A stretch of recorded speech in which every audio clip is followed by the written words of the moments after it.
What is up, guys? Welcome to episode 4 of the review crew. So, we're going to have a look at Gorillaz Song Machine, Season 1 Strange Times. My name is Jack. Joining me, Dennis. Hey guys, I'm Hattie. Dennis and Hattie. Okay, shall we have a look at some overall thoughts first and then into track specifics? So, Hattie, what were your... Okay, let's actually... Because for me, this is one of the more interesting points. Shall we split the album into retail release and deluxe version for discussion? Or do you want to look at them as one complete whole? Yeah, I mean, given my thoughts, I don't want to go into it too much, but I found a lot of value with the deluxe tracks, so my personal consideration would be including those as part of the whole. I don't know what you guys' initial thoughts are. That would be mine as well. Dennis, how do you feel? I'm the same, because the only difference is the retail ones had videos and the deluxe didn't. Yeah, and I don't know if you guys saw about the release process. It was basically everything was released as singles. It almost kind of feels like a compilation. So, I think we should consider it as a whole. So with no distinction between them. I don't think so. I think for our ratings, we should consider it all. Oh yeah. I mean, now to have general thoughts, should we make some kind of distinction between the two? Do you think? Yeah, why not? Because that would be how that would be how I landed.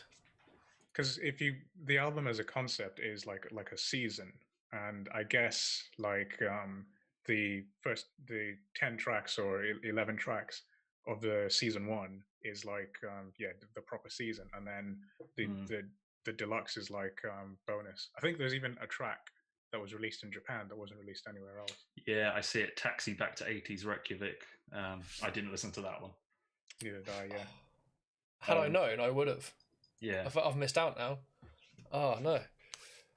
I'll have to go back and do it. Okay, so Hattie, give us your... We'll go retail and then bonus track thoughts. Okay. Yeah. So just going, general thoughts of the kind of, I guess, the 11 main tracks. It was a good mix. There were a lot of hits and a lot of misses. I mean, this album is so musically diverse, which is what I expected from the feature list, comparatively to the disappointing lack of musical diversity for last week.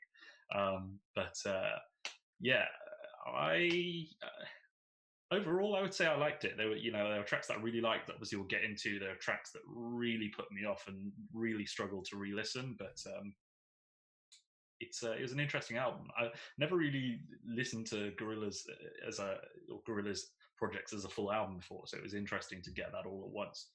I was definitely kind of dipped in with certain tracks through their history, but overall, I was pretty positive. Cool. Deluxe tracks. My thoughts on the deluxe. Again, going to get into it more, but I think some of the best material on the album was in the deluxe tracks. I thought it was a very consistent part of the album. Those kind of 6 tracks that ran it off. So yeah, again, we'll talk about it more, but it was quite a surprise to come from kind of mixed feelings, mixed positive feelings through the main part of the album to that end point where it just hit consistently. So yeah, that really bring the quality up for me overall. Yeah, cool. Dennis, what about retail for you? Retail for me, it was good. I liked it as a whole. I didn't like the entire album. I didn't like all the songs, but I did like the bulk of the songs. There's a lot of good tracks in there. And as I got more and more listens into it, as I sat down with the lyric sheet and I actually looked at the lyric sheet, the songs that I liked changed over time. I love that with an album. I love when repeated listens kind of changes up the ones you like. You like this one day and then you don't, and the other one. That's always a good feeling for me. Yeah, because we do a top 3. So I was trying to pick my top 3 tracks, and they were just constantly changing throughout the week, based on what I liked and what I didn't like. Based on sitting with it, looking at the lyric sheet, and all of that. But I would say I liked the bulk of the album, but it's not a perfect album. Does that change at all for you with the deluxe tracks? I'm with Hadi on this. The deluxe is sick. So many good tracks on that deluxe side. In fact, probably some of my favorite songs are on the deluxe side. When it came to picking like top 3 tracks, I considered the deluxe a lot more than I considered the rest of the album. But not only one from the deluxe ended up being on my top 3. Just because that would be interesting. Exactly the same. Just because there are some actual bangers on the main album. I kind of feel like if they were 2 separate albums, I would come back to the deluxe for like more re-listens. But exactly like you, there was only one that stood out that I put in my top 3. But yeah, we'll get into that. Yeah. If it's not the one that I've picked, I'm going to be disappointed in you both. Jack, what about you, man? Yeah, I'm very much in the same boat. I listened to the album as a whole. I thought it was interesting that we'd had discussions about Cherry Bomb recently before this, because this is something where the style changes hugely between each track, but it felt so much more cohesive. Similarly to I actually think we've said this about both the albums we've done so far, but it felt like a long hour. I'm glad that at 17 tracks, a lot of them were fairly short. I think that really benefited them. There was definite drop in the retail release for me, and like Same As Us, the retail had. Yeah, there's a definite dip over certain tracks. I'll be interested to hear where you guys would put that, because for me it changed. It changed where the dip was over the course of over different listens for me. Right. So like Dennis, upon repeated listens, there were tracks that stood out that didn't before, type thing on the primary 11 tracks. Yeah. And then the fucking the deluxe songs. The deluxe songs are sick. Yeah, they were very good, very good. I feel like it's a different album to, like, I don't know, quantify from a review analysis, because there's so much genre diversity, right? I mean, just looking through the track list, you've got like 80s songs, like synth songs, rock, hip hop, jazz, funk. It hits every genre under the sun. So I kind of feel like it's almost impossible for someone to be like unanimously positive unless you are a diehard Gorillaz fan. But I feel like there's something there, some kind of genre that you're not going to resonate with, while others you are going to gravitate. So I would find it hard for someone to like really hate or really love the album unless you were like a diehard fan. I don't know if you guys would think the same. Well, like, there's always going to be a mixed reaction to an album like this. I thought that so many features. Probably one of the things that let it down on the whole, considering things like that, is that it was such a like synth heavy just outing. Like there was I understand why, and it seems very like for where we are now in lockdown and all of that sort of stuff, and considering somebody at home making an album with presets and stuff like that, it makes complete sense that it's come out this year. They're probably doing a lot of the work on it, like finalizing decisions and mastering and mixing and stuff in the first lockdown we had. But I don't think that's always to its benefit. There's a lot of stuff in there that's kind of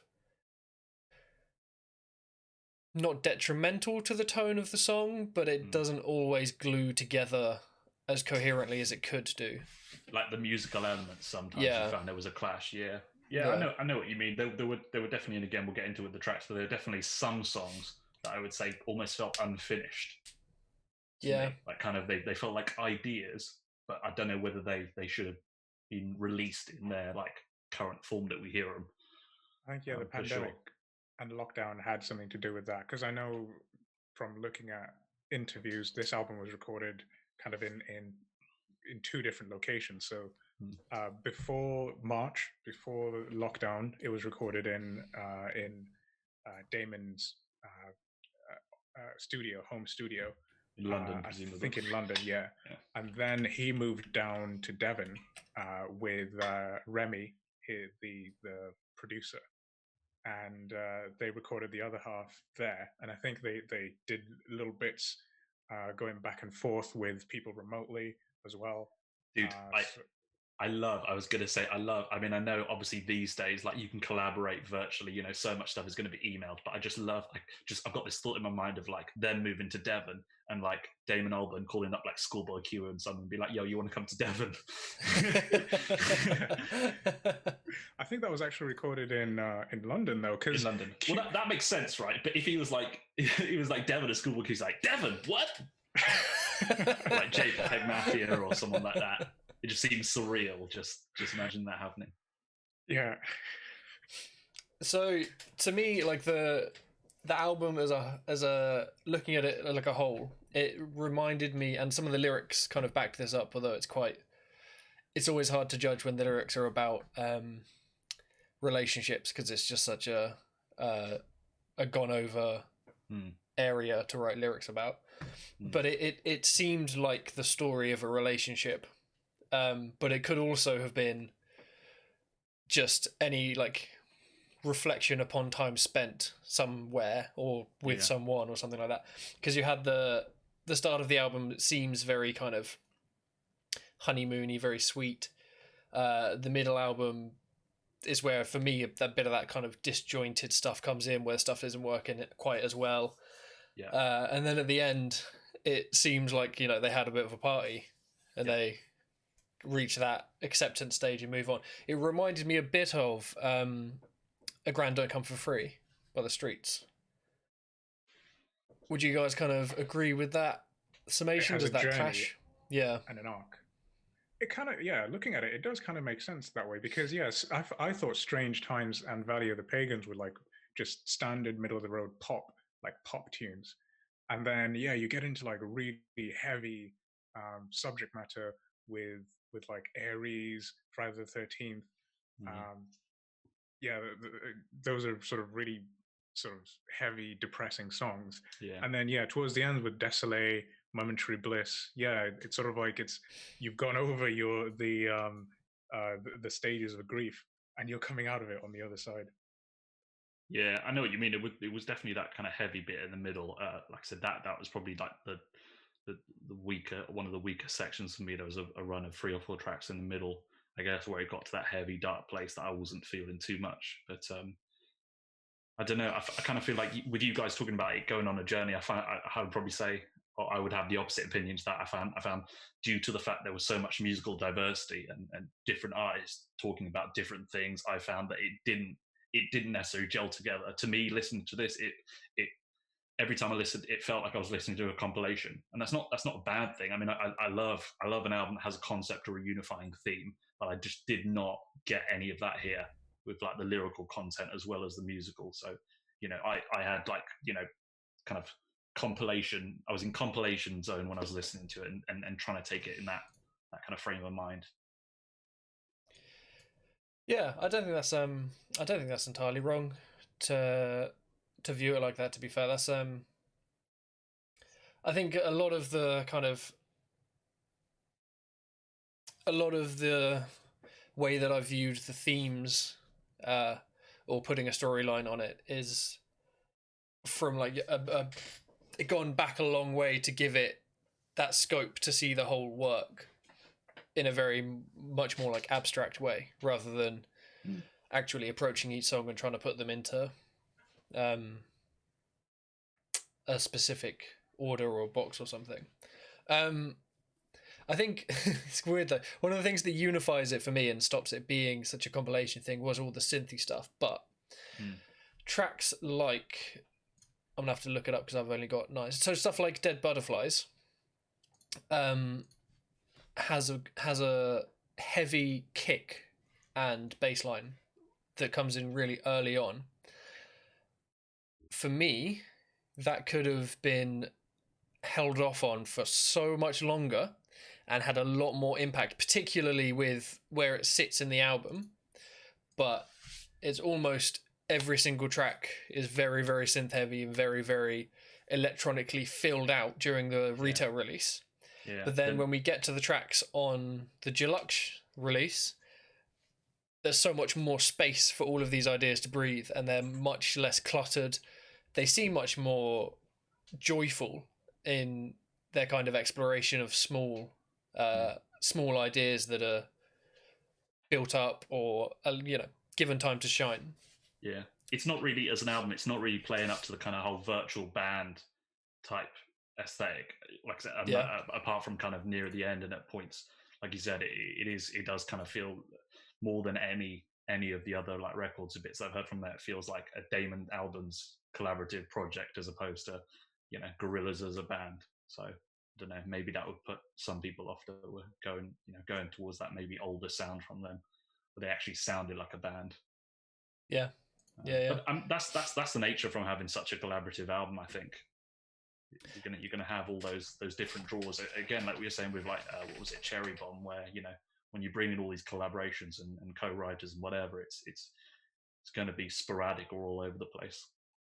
Having said that, I do think some of the times when this album shined were when it really kind of gave in to the nature of being such a feature heavy album and really kind of lent on the featured artist's style. And I feel like it seems like they had a lot of input in their own songs. They seem very distinctive of that artist. There's a lot of elements that you can pick out where it sounds similar to their other works with their own solo projects or bands or something. But yeah, one sorry, go ahead. No, go, Dennis. I was going to say one that stuck out for me with that was Aries, because was that the one with Peter Hook playing bass? And yeah, that almost sounds like an 80s pop song. That sounds like something Joy Division or that was the most of its time song, I would say, in terms of capturing a certain mood with I feel we'll get to. I've got a couple of things to say about that, but I don't want to jump the gun. Yeah, we'll get into the track by track. Yeah, so let's get into it. Strange Times with Robert Smith. For me, I was immediately in on this track. I had no idea what to expect from this album, looking at it from the outside, but I'm a moderate Cure fan, so it was nice to hear him in a different context. I was immediately thinking of Bungle with that kind of spoken word section towards the end of it, and their lyrics of "Strange Times to Be Alive" made me want. That's what got me thinking about how so much about the context of being in lockdown while this album's being recorded. And one more thing before I pass it off to someone else to talk. Did you notice the continuous motif they kept going back to of the laugh? It's a very similar laugh to the Feel Good Inc. laugh throughout the album. So it's on here first. It is in a couple of other songs, which I will let you know of when we get there, because I can't find it just scanning over my notes now. But it's all the way to the end of the deluxe version of the album. So on the very last track, How Far, it's got what I think is the full version of this laugh played out, whereas throughout the album it's played in sections or with different effects on it. I think I know what you mean. I didn't notice that. I think it starts around 3 minutes, and it's in the background there. There's just a laugh, and it's almost like the laugh at the beginning of Feel Good Inc. Is it? Yeah. That's what you said, yeah. Yeah, I can hear it now. Like Howdy, I didn't pick it out though. No, In that Strange that Times. was one of the first things I heard about it, and that set me up to be. I bought in Get in immediately the mood. when I heard that. Ironically, I bought in for completely the wrong reasons, and I was like, "Yeah, we're gonna get that classic Gorillaz sound," which we did not get, but I was still very happy with it overall. Let's go, Dennis. What were you think about Strange Times? Gotta be honest, mate. I did not like these first two songs. I'm not that much of a Cure fan, but I thought these first two songs were some of the weakest on the album. They didn't really stand out for me. Already with the hot take, jeez. Already, and like the one thing I picked out really from this is when I was looking at the lyrics were so like esoteric and abstract that it was almost like Mars Volta lyrics. It's like listening to a Mars Volta song where it's like it sounds like this should make sense, but it just didn't make any sense to me. I don't know. I disagree because Mars Volta, it's to the point where like Cedric's literally just got like a thesaurus open that he's flipping through and he's like that. This, I don't know. I found there was some, at least on Strange Times, there was, while they were kind of, it was like a song that was, I guess, based in metaphors, there was still some continuous thread to follow. Full context again, I'm not a lyrics guy normally, but I just disagree with that point. It definitely had. I don't know. I felt like this song had like quite a political vibe. It did have a bit of a political as opposed to, like vibe. I said, Mars Volta. I love, but like I've got no fucking idea what they've ever spoken about. I got the theme, and the theme kind of makes sense in modern day. Right. With this year and how it's Belarus. been. The song is about Belarus. No, there was a line mentioned about Belarus. I guess referring to the what's his name, that leader that took over or like rigged the election. Okay. Yushchenko, something like that. I think so. Yeah, something like that. Yeah. I didn't get that. I did not like these first two songs. Yeah. Damn. I mean, okay. So I go with my opinion. I'm not a Cure fan to any degree. Don't really listen to them. But I was I'm sorry. But I was actually no, I'm not sorry. Fuck you. No, but I was pleasantly surprised with how much I enjoyed it. I mean, I guess I gravitated primarily towards the instrument. I thought the instrument was really cool. It was kind of like there's the eerie rising synth near the beginning, and then it kind of builds up to the kind of like dancey second half. I thought that was all done well. And Robert Smith, even though like he's not a vocalist that I would necessarily like normally, I thought he fit the track. He fit the track well. A mid-tier track for the album for me, but I enjoyed it overall. Thought it was a good way to start. I just had to make a note for the album recommendation one that we do later on in the year. Yeah. Oh yeah, cool. I would say this is. I was surprised at how much it didn't sound like The Cure, because he's got such a distinctive voice. For a lot of people, very understandably, that's been their turn off with The Cure. Like if you don't like the kind of gothic, slow, gloomy songs, and you don't like his voice, both quite understandable because they're really stylistic, you're gonna hate The Cure because that's all there is there. But yeah, like this for me, this had like the right level of his very distinctive voice, but then with a kind of different style on it. Kind of agreeing with Dennis though. I don't know how much I'd listen to it as an isolated track. I think is much better as an album introduction. Yeah, exactly the same. Like I said, it sets the tone well, but yeah, to come back to it as a Lucy, probably not. So it leads us on to Valley of the Pagans featuring Beck. Now, I'm going to go out on a limb and assume that at least one of you is a bigger Beck fan than I am. I fucking love Beck. I wouldn't listen to him every day, but I think he's a genius and has done so much good work. Yeah. So this is a track that took me a bit of warming up to. I still don't think that I feel like the verse I've settled into liking. The chorus for me doesn't hit nicely enough. My first listen was through these, which are good headphones, but they are headphones. My second listen was through speakers, like a proper speaker setup. Through a speaker setup, this song was so much better, which was actually true for a lot of the album. A lot of my problems on the kind of middle section of the album were slightly alleviated by listening through higher quality speakers, but it shouldn't have to be that way for an album. The production on this track was clean, though. It was, and it's but it's a bit of a shame that it had to take speakers for you to get through to it. But like, you know, not necessarily something I felt on every track, but on this track, it like just the production quality stood out to me. I felt like it was more of the not the harmonic choices, but more the rhythmic choices of the layers in the chorus. It's there's a couple of tracks on here that remind me a lot of Blur, but whereas Blur was just like a 4-piece, so they've only got 4 pieces to build on, and then if they've got a keyboard or a saxophone or something in a chorus, that's an extra 5th layer. But it's like here he had that similar kind of idea, because Beck's a guitarist as well, isn't he? From my limited knowledge. He does play. Yeah. So like he's got quite an indie style as well, from what I've heard as well.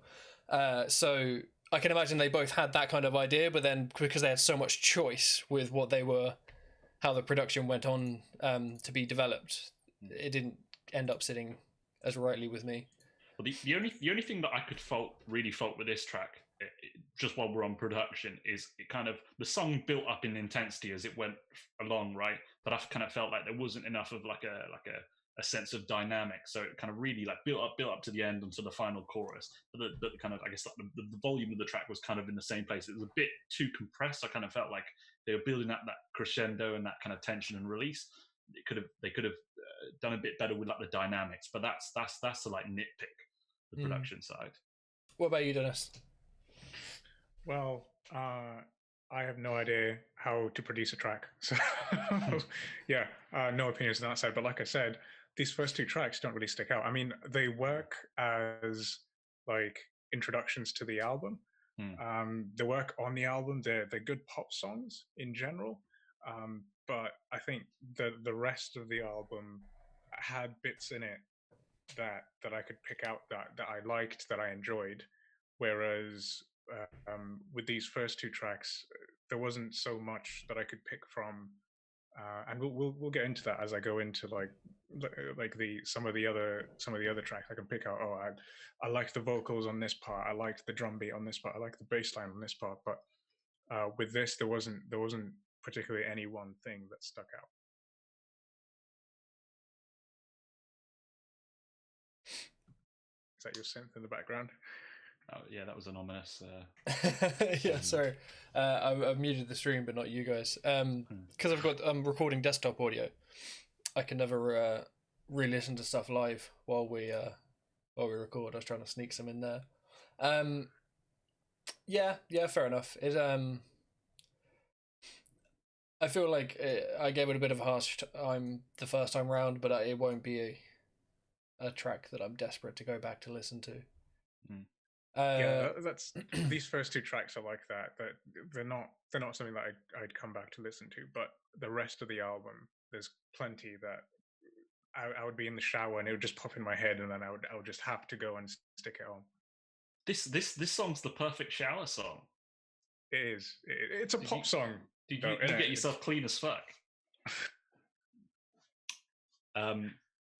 Yeah, I mean, I'll just share my thoughts on it. I mean, I've already talked about it a bit, but I really enjoyed this track. Not one of my top favorites, but I thought it was cool. I mean, for me, like I said, I'm quite a big Beck fan.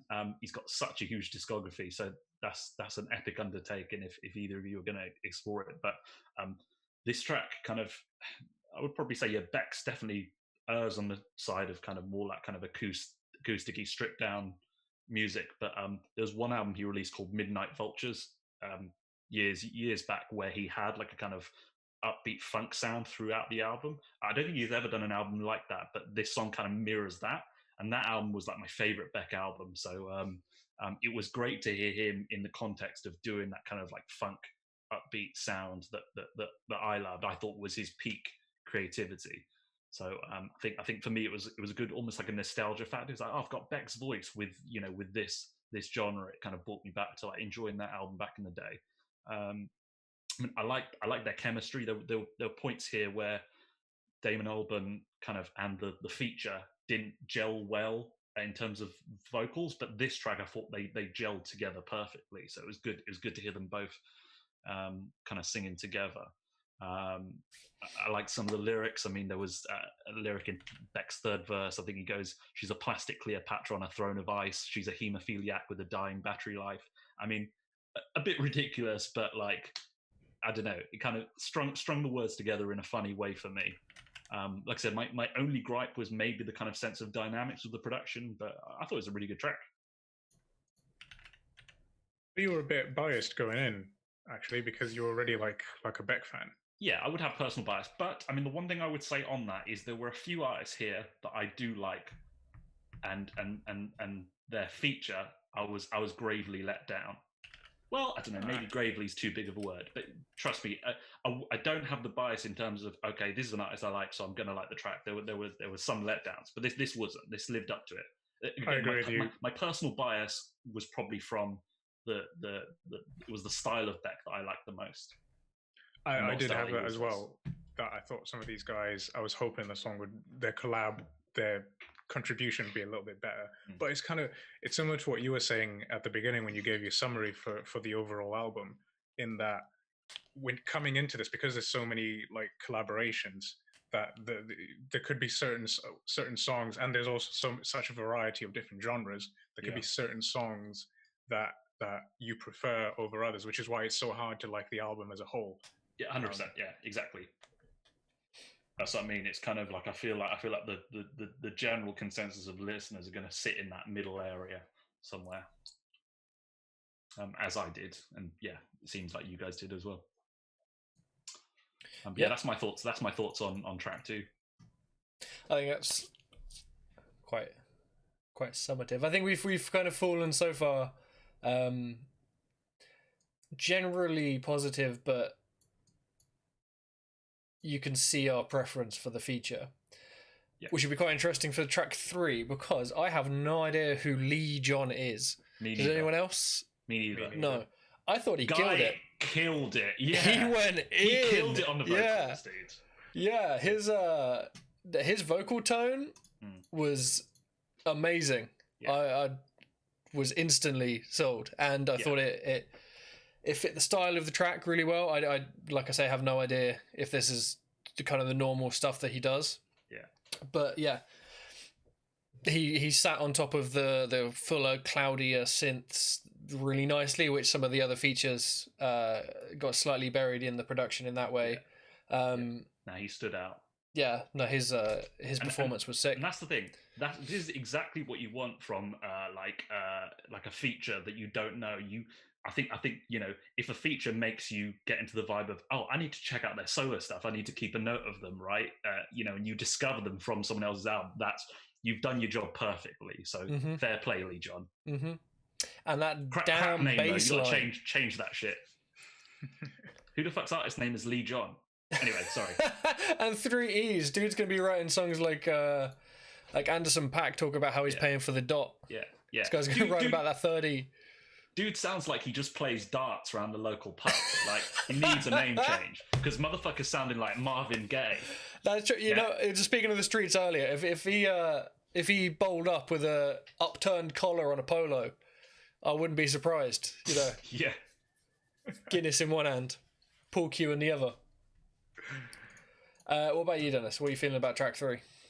I like you guys. I absolutely love the vocals. I love the harmonized vocals. I think it's during the chorus where he gets that harmonization going. Amazing. And a lot of this album sounds like a 1980s pop album, which is so cool. It's probably just the presence of that synth in there just that dominant presence of that synth. This one I found almost like kind of rolled back the clock even further. This almost had like a 70s vibe, I would say, kind of with the kind of airy synths. Like I almost got like a Pink Floyd vibe. Like a 70s prog. Yeah, almost like 70s prog. But then when he came in with the vocal, like I said, he was on like some Marvin Gaye shit. But maybe that's just because he sounds so fucking good with that soulful voice. But I got like a Floyd vibe from the instrumental at least. Floyd Void would be a sick fucking band name. Yeah, but it was more funk and soul than actual Pink Floyd. I think it was more the synth sound, which again added to my joy of the track. I think it's interesting. Sorry, Dennis, you go. I was going to say, I was just going to wrap up like my general opinion. I thought The Lost Chord was a song that's stuck out, and again, another one of those songs that popped into my head and I wanted to listen to. Yeah. Yeah, I definitely agree with for sure that. going to be coming back to this one. Yeah, this was the first one on the album. I'd agree with that. I think it fits in quite a strange position, right? This is my first qualm with the ordering of this album. I feel like there's a lot they could have done to stop that collaboration, making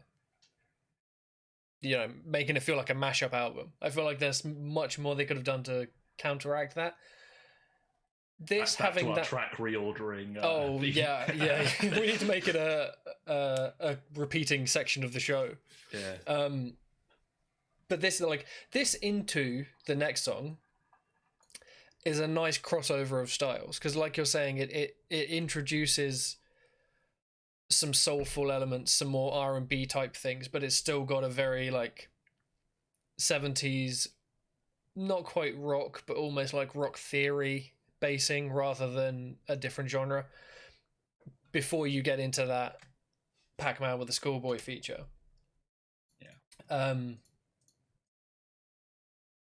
But then we jump straight back later on, which I'll talk about when we get there.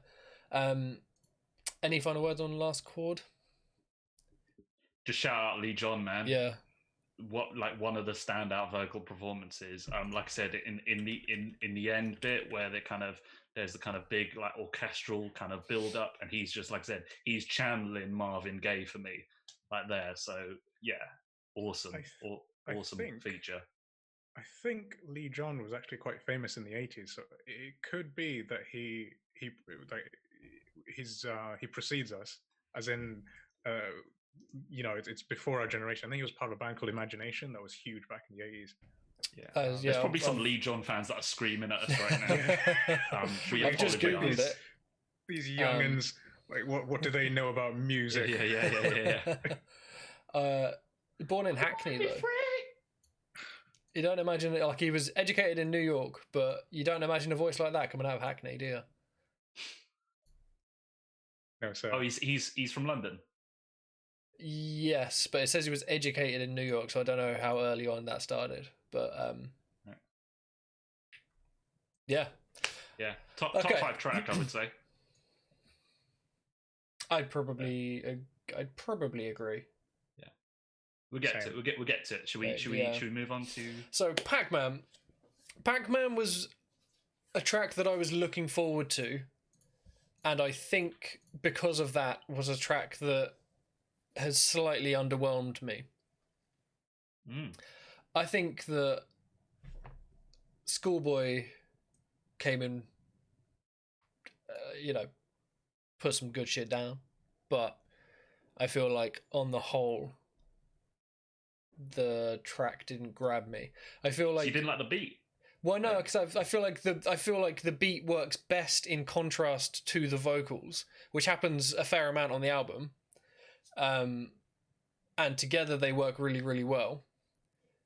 But I don't know. Maybe it's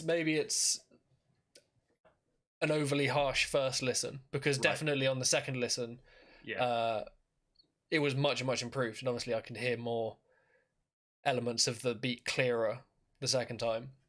But yeah, the first time I listened, I was just waiting for that Schoolboy feature to come in. I guess based on what we said earlier, that bias can go two ways. Either an artist you like, they come in and you're just ready to like it, or you've got that thing where you're like, what are they doing? And it'll drive you the other way, almost to the extremes of how you feel. Mm-hmm. While the track might, genuinely deserve that place in the middle. Yeah, you can have that. You can have a bigger reaction while compared to say something like Lee John, where none of us knew him. We were just like, probably like blown away, like surprised at how good it was because we've got no frame of reference. Yeah, I think that's definitely where I sit with it. Dennis? I was very much the same as you. I was really looking forward to this, and got kind of underwhelmed. Damn. But then, again, exactly the same as you. I sat with it and I was like, actually, that's pretty sick. And then I looked at the lyric sheet, and man, Schoolboy goes pretty hard in this. The lyrics are pretty deep. They're pretty. I think he was saying that he was writing sort of about like him coming up and like his experiences in life up until sort of that moment. So he goes pretty hard in this. From the tracks that I listen to regularly enough to know some of the lyrics for in Schoolboy, this seems much more like he's got that classic hip-hop storytelling element to it, and like he's because he's referencing what he knows and how things have changed and that sort of stuff, and it was very like it was very like reminiscent Illmatic era type stuff.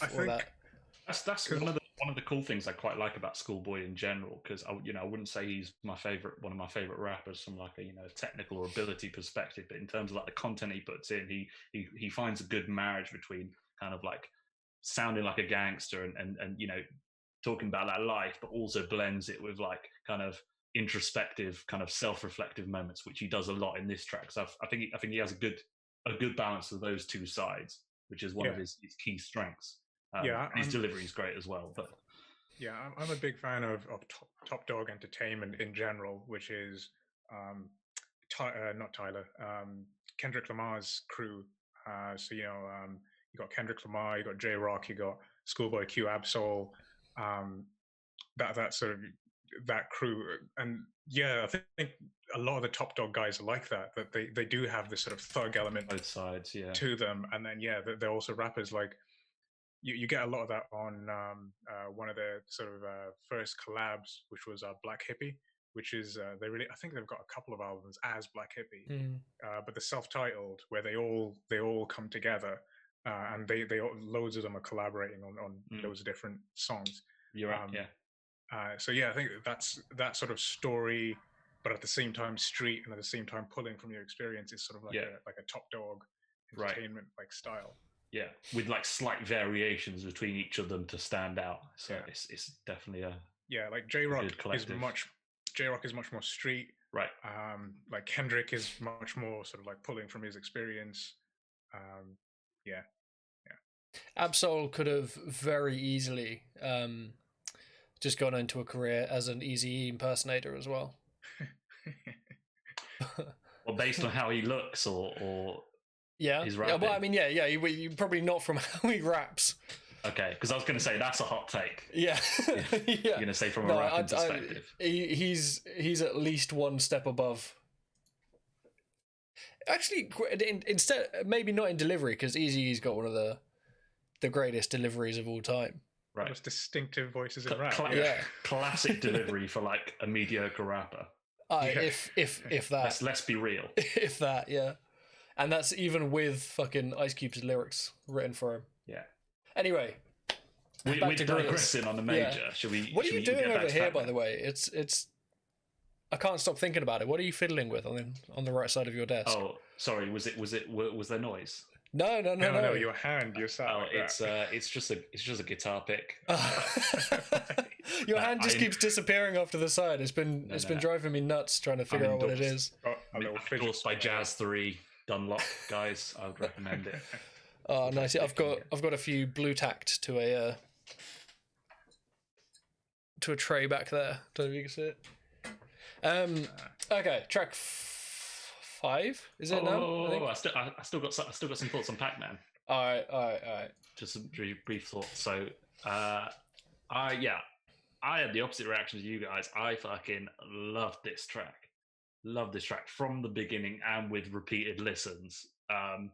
Just everything. Production was great. The beat almost had like a Dr. Dre vibe for me. It was definitely like a West Coast sounding beat, which obviously is going to go well with Schoolboy. But yeah, with the kind of ding ding ding ding, the kind of staccato synth sounds, that was such like a Dre sound. That like pristine child's toy music box almost synth thing. That was probably the standout for me from the beat as well.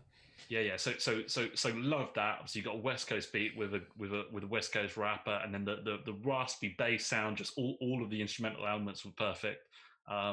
Schoolboy killed his verse, I thought, and it was nice to have the him going over the main beat, but then it dropped off. And it was kind of like the song got mellower for the second half right before coming back in, and he changes his delivery to match that. Standout line. I'm nicking Dennis's idea because I thought it was cool, but yeah, standout Schoolboy line. He goes, "How can I trust truth when I ain't got nothing to sell? I shattered my thoughts to get out of my shell. Why would I hold my tongue to tuck in my tails?" Yeah, I loved it. One of the standouts for me, and I'm surprised. I know you guys warmed to it over time, but I'm surprised it didn't hit you guys as much as it hit me. It's just that initial disappointment of you put it on such a pedestal, right? That you just get a little bit disappointed. I also feel like, because, like Dennis is saying, like with all of the people, because like I've probably listened to Absol more than anyone else from that crew except for Kendrick. I thought you said Absol that there's in the most of everyone. I was like, man. I mean, besides Kendrick, yeah.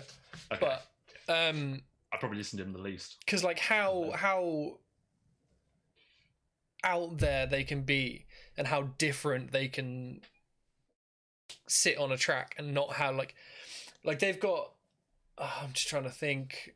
I remember whole verses that don't sit on the beat. They sit on the beat, the second beat of the pulse. So like each bar is like, but da da da da da da da, and each cycle it starts on beat 2, and you're like, there's so many interesting musical ideas. That's what I expected with this.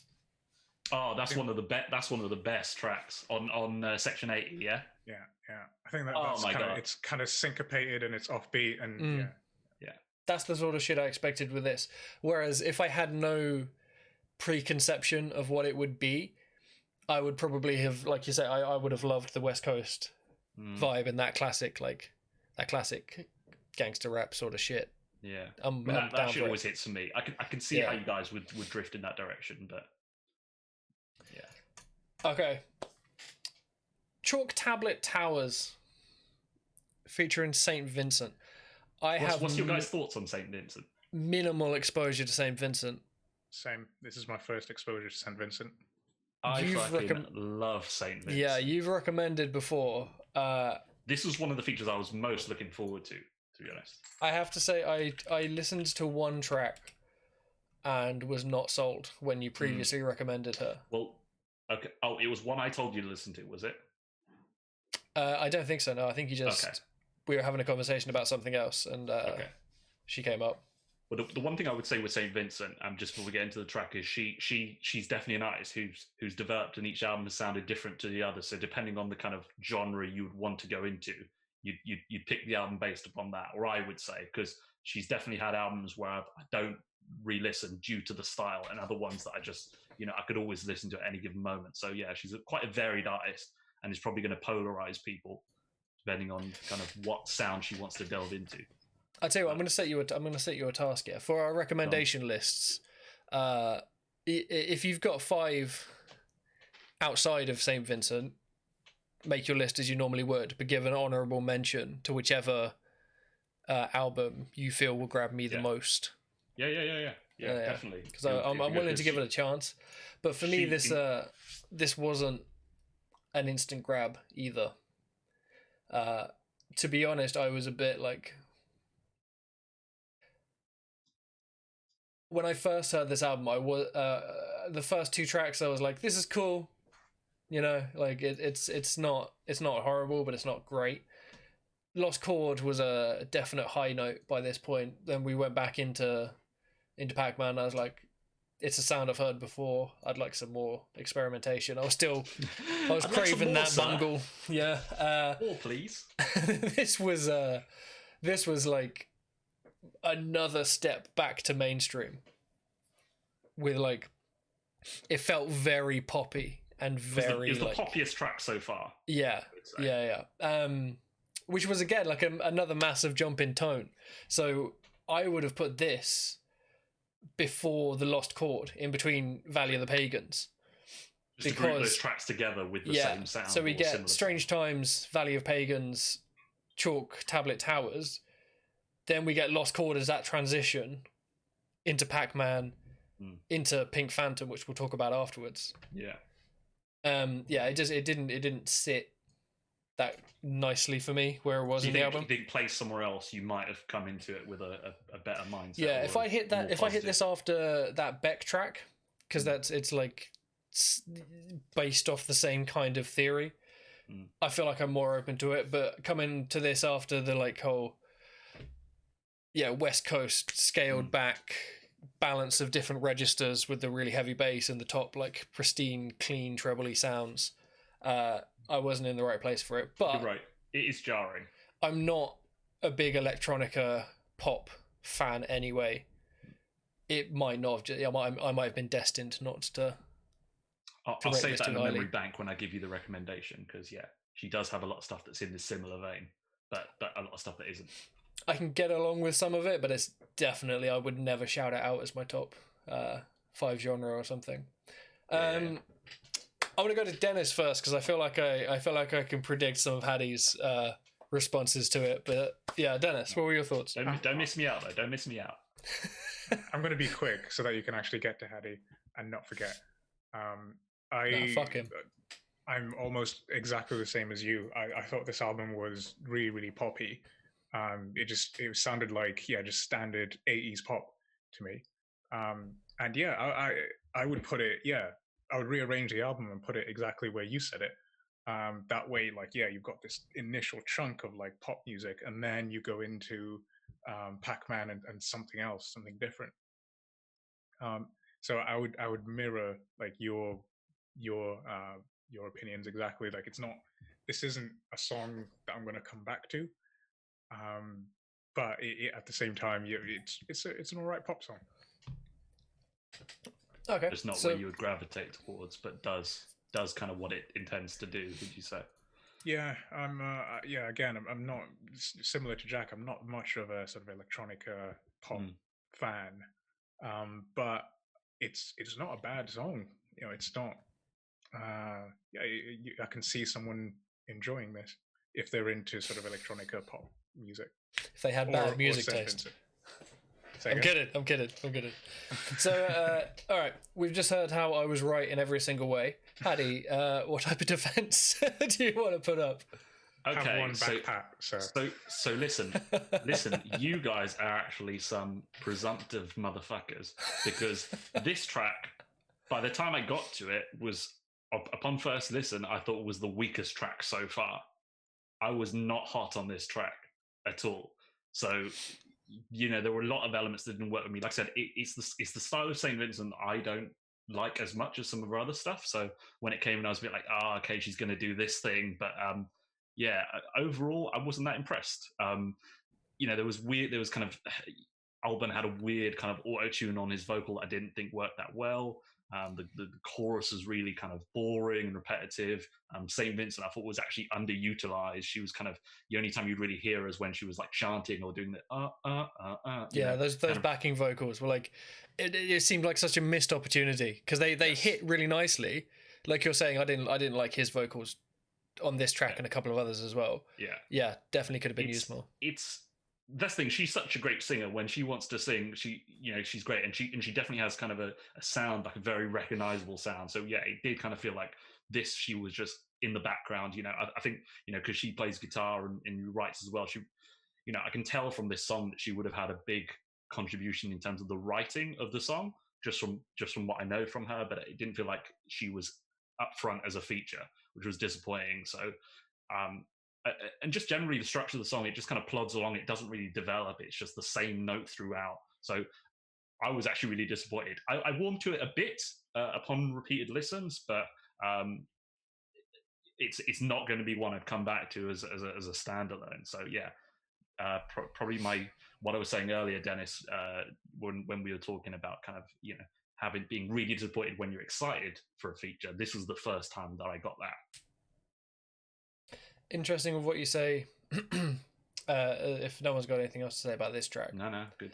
Interesting what you say about being able to hear the influence, because 100% you can hear Elton John right in this Pink Phantom, from that that boom boom boom boom boom rising in the keys initially, and then it's in the bass line later on as well, drops into the chorus, all that sort of stuff. The way that the vocals hit and sit on top of that, I think there's a key change, or if it's like just using chordal centers, they switch the kind of harmonic center of the track when they get to the second, what I would consider the second section of the verse. All of those things are just such classic, quintessential Elton John musical decisions. It's like a traditional form of songwriting from a different era. That's quite obvious. It doesn't match. Like when you look at some of the kind of other tracks, they kind of, even though they emulate a sound that's from the past, they have that modern songwriting aesthetic. Mm-hmm. Well, you're right. This one, it is very traditional. Obviously, not with Black's feature, but just the core song.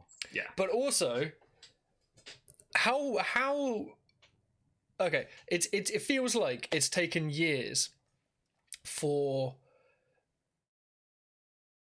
people to realize how well Elton John sits in rap songs and with rappers and hip hop artists in general. And then like every couple of years people just put them together and it's fucking amazing. Why has nobody... It was the OG doing Stan. Why has nobody done a collaboration album with Elton John? Yeah.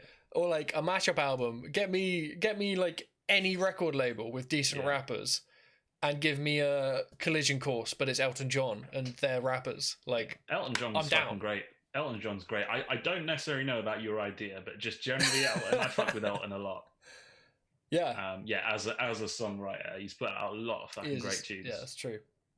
So I liked it was a good introduction to the like slower vibe. As a track, like where it sits, dips, right? Yeah, from this point. Yeah. I was on board for this one though, and I liked. It's so weird to say, but because this has like this has an actual piano sound, or at least a very good piano synthesizer on it. That's not electronic. I assume it's Elton John's own piano being recorded, or Elton John playing a real piano. But like that, and then the contrast of the like, vocoder effect on Black, it's so nice to have that refreshing real instrument sound.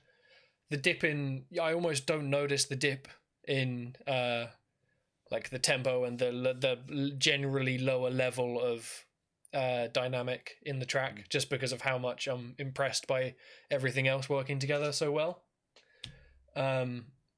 This is a top track for me, easily. Even did you think even the auto-tune worked well on the track? What, for Black?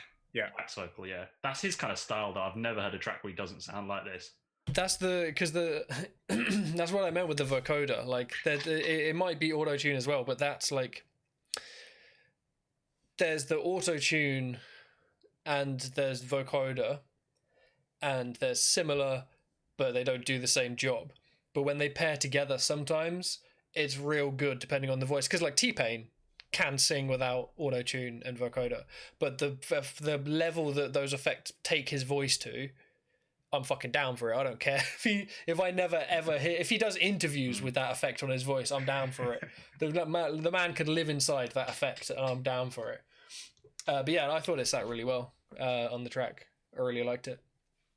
See, I would disagree. I would say that this is one of those tracks that felt a bit forced. That it felt a bit Like, yeah, they were trying. I mean, I liked Elton John's like vocals in this. I liked his part in this. I thought it sounded like epic. It sounded like something that's played like at a stadium or something. But then to include Black's sort of auto-tune style, it just I didn't think that like gelled so well. Yeah, I agree that it was definitely jarring the first time I heard it. When I went back to listen for it and was expecting it, it didn't strike me as strange as it did the first time. But I can definitely see where you're coming from.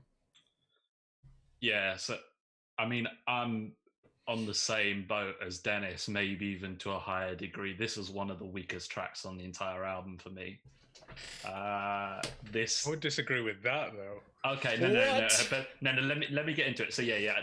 I share your opinion in terms of the juxtaposition between the two vocals it was horrible. It was horrible. And like I said, I'm not averse to a traditional song, because I've already set a fuck with Elton John, and I'm not averse to kind of like a kind of an auto-tuned focused song if it's done well. But this, it was just like cutting and pasting two different sounds that just did not blend. I mean, I'm not really a fan of Black's voice or Black sound anywhere. I find of that style, he's grossly overrated.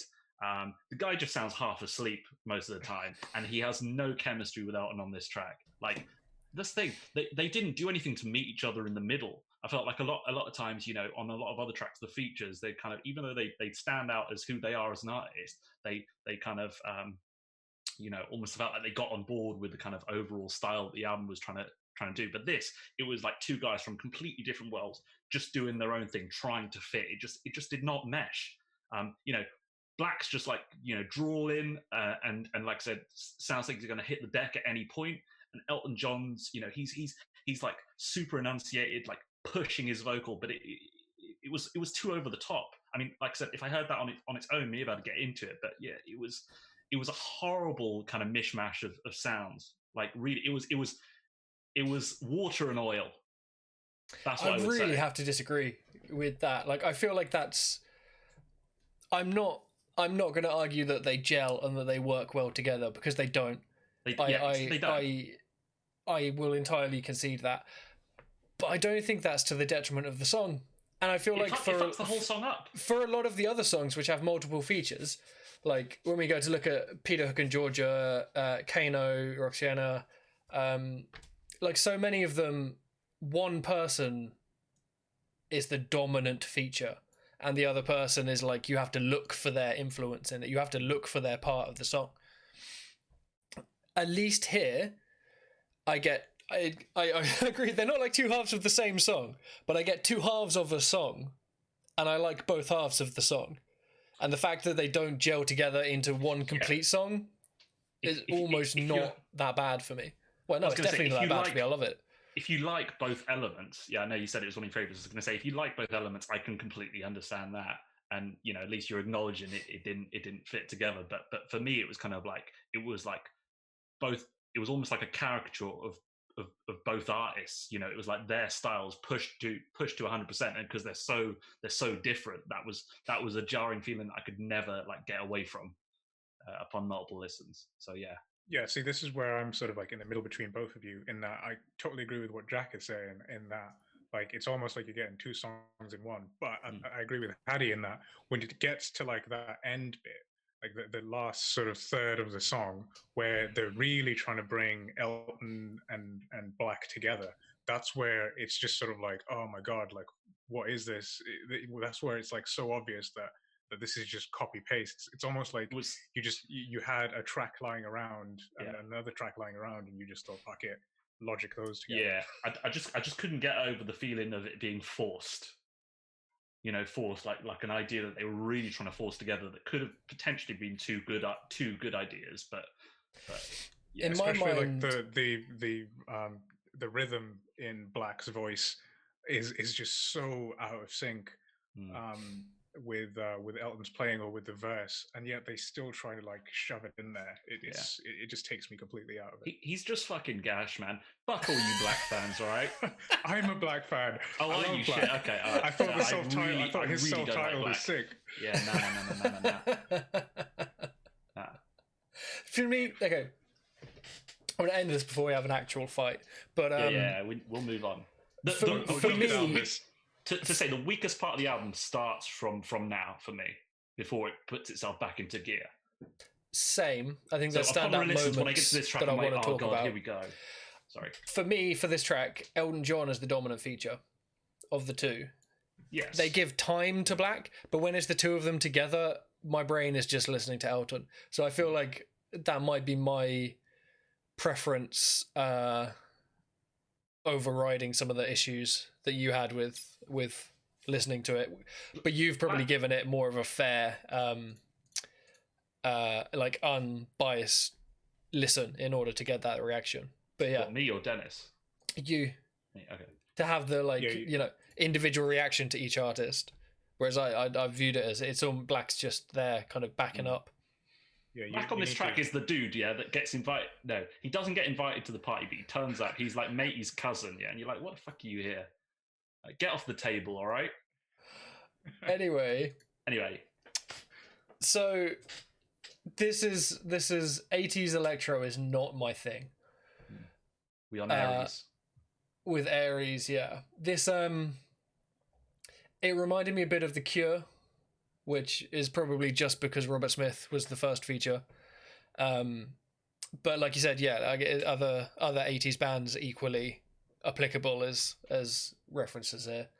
The one kind of interesting thing that I pulled out from it is they have some 5-bar phrases which are paired with 4-bar phrases. I think it's in the verse, and it makes what would otherwise be a fairly predictable, slow pop song a bit more interesting. Right. Your musician's ear goes to, ooh, a polyrhythm. Yeah.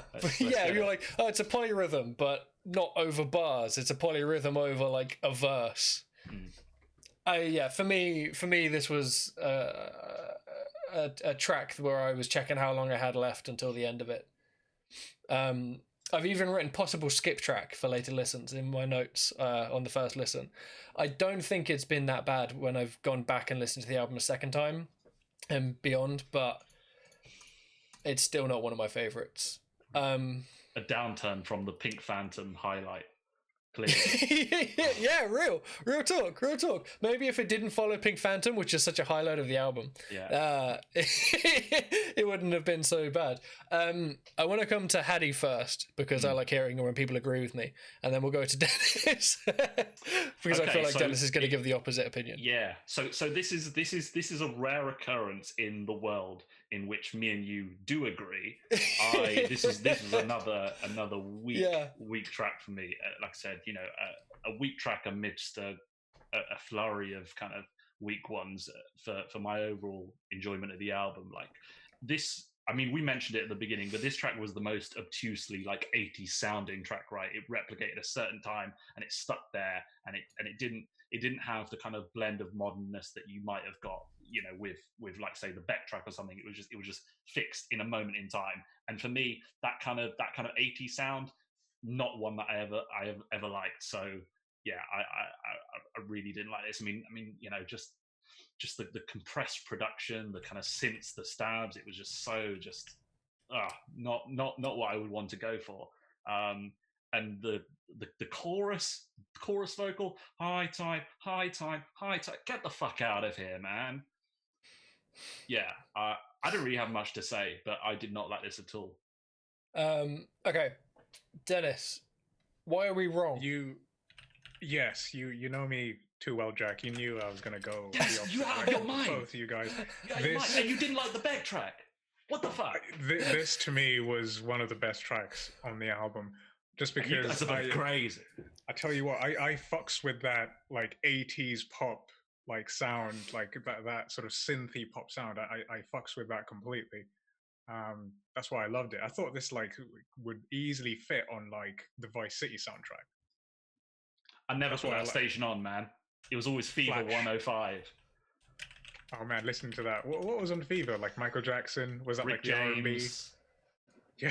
Shit. Oliver Cheatham. Get Down Saturday Night.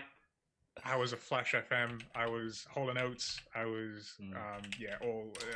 I mean, I hear no problem with anything that you've just said, either of you. So The GTA fucking radio is a step above actual radio. Yeah, 100. Yeah, those are great playlists. I loved this. I loved the bass line, the high strings sort of bass line. Which is sort of like it's a Peter Hook kind of signature. But absolutely love that. Who's Peter Hook again? He was in Joy Division and New Order. Ah, yeah, it has that sound. Yeah. Yeah, Exactly. which is exactly why it sounds exactly like this. Yeah, two bands I ain't gonna play after this review is done. This is the thing; these are emo bands, right? Kind of like. Go ahead. You cannot judge Joy Division or New Order on this song. Okay, they're very different musically, but they're also not this. There's elements of them in this, but sorry, Dennis, to cut you with the complete opposite thing as well. For me, this would be one of the weakest New Order or Joy Division songs if it was one of their songs as well. Like, yeah. To be honest, this made me want to go, because I'm not a New Order fan myself, but this made me want to go and listen to New Order and Joy Division. I think you'd like it. I think I'll go for it because, as well, like the lyrics are quite dark. The lyrics is about like depression and isolation. If you watch the video, there's a little section. The videos are a lot about like it's 2D on a motorcycle with Murdoch on the back, and they're going along. And crap, I can't remember who the girl is. Noodle, as in Rupert Murdoch. This girl. If only. That's the one. Noodle, okay. I don't know the Gorillaz names. I Wikipedia'd them briefly. I'll have to look 2D? It up to like That's a new. 2D. Murdoch is the zombie-looking one, and Russell is the one on the far right. And Noodle is like texting Murdoch like I'm worried about, where are you? I'm worried about 2D. So this sort of this seems like one of those like sort of depression, isolation, sort of depressing things. And I don't know what it is, but I love songs like that. I love songs about. That's partly why like I like. Vibe. Yeah. Partly why I like Radiohead so much. Partly why like I vibe so much with like Kid A, because it's just got that sort of depressive sort of vibe to it. Joy Division are the band like for you. Way. I might check out Joy Division then. Yeah, they're much less like electronica poppy generally. But yeah, if that's the mood you're going for, you won't find many better bands. Well, I'm good on this song anyway. If you guys are, I'm ready to skip in this review. I skip the just track. Yeah, this is so for me in the listen. This is kind of where my brain went to. He's hit lockdown and he fucking hates it. He's like, this is the type of shit that he started writing. So Friday 13th. I also don't know Octavian. I don't know Octavian. Neither do I. I want to have a quick cheeky Google. A better name for an artist than Lee John. But the name is the only bit where he's winning. He is a British French rapper. Yeah. Side note, it's quite interesting. I think so far, we've probably all only been aligned on one track, right? It's only been the Lost Chord where we've had like a unanimous opinion. Everything else, it's kind of been mixed, which is interesting. Yeah. I feel like this middle bit of the album, I liked this, and you guys are hating on it. Yeah. Okay, the biggest divergence. Let's do it in the same order as last time then. Okay, so for me, I liked the accompaniment for the vocal intro. I thought it set up nicely. It's got that same contrast between like slurry, raspy vocals and really like clean sine wave type electric sounds that come up on earlier tracks like the Pac-Man and Pink Phantom as well. Like that contrast of vocal to accompaniment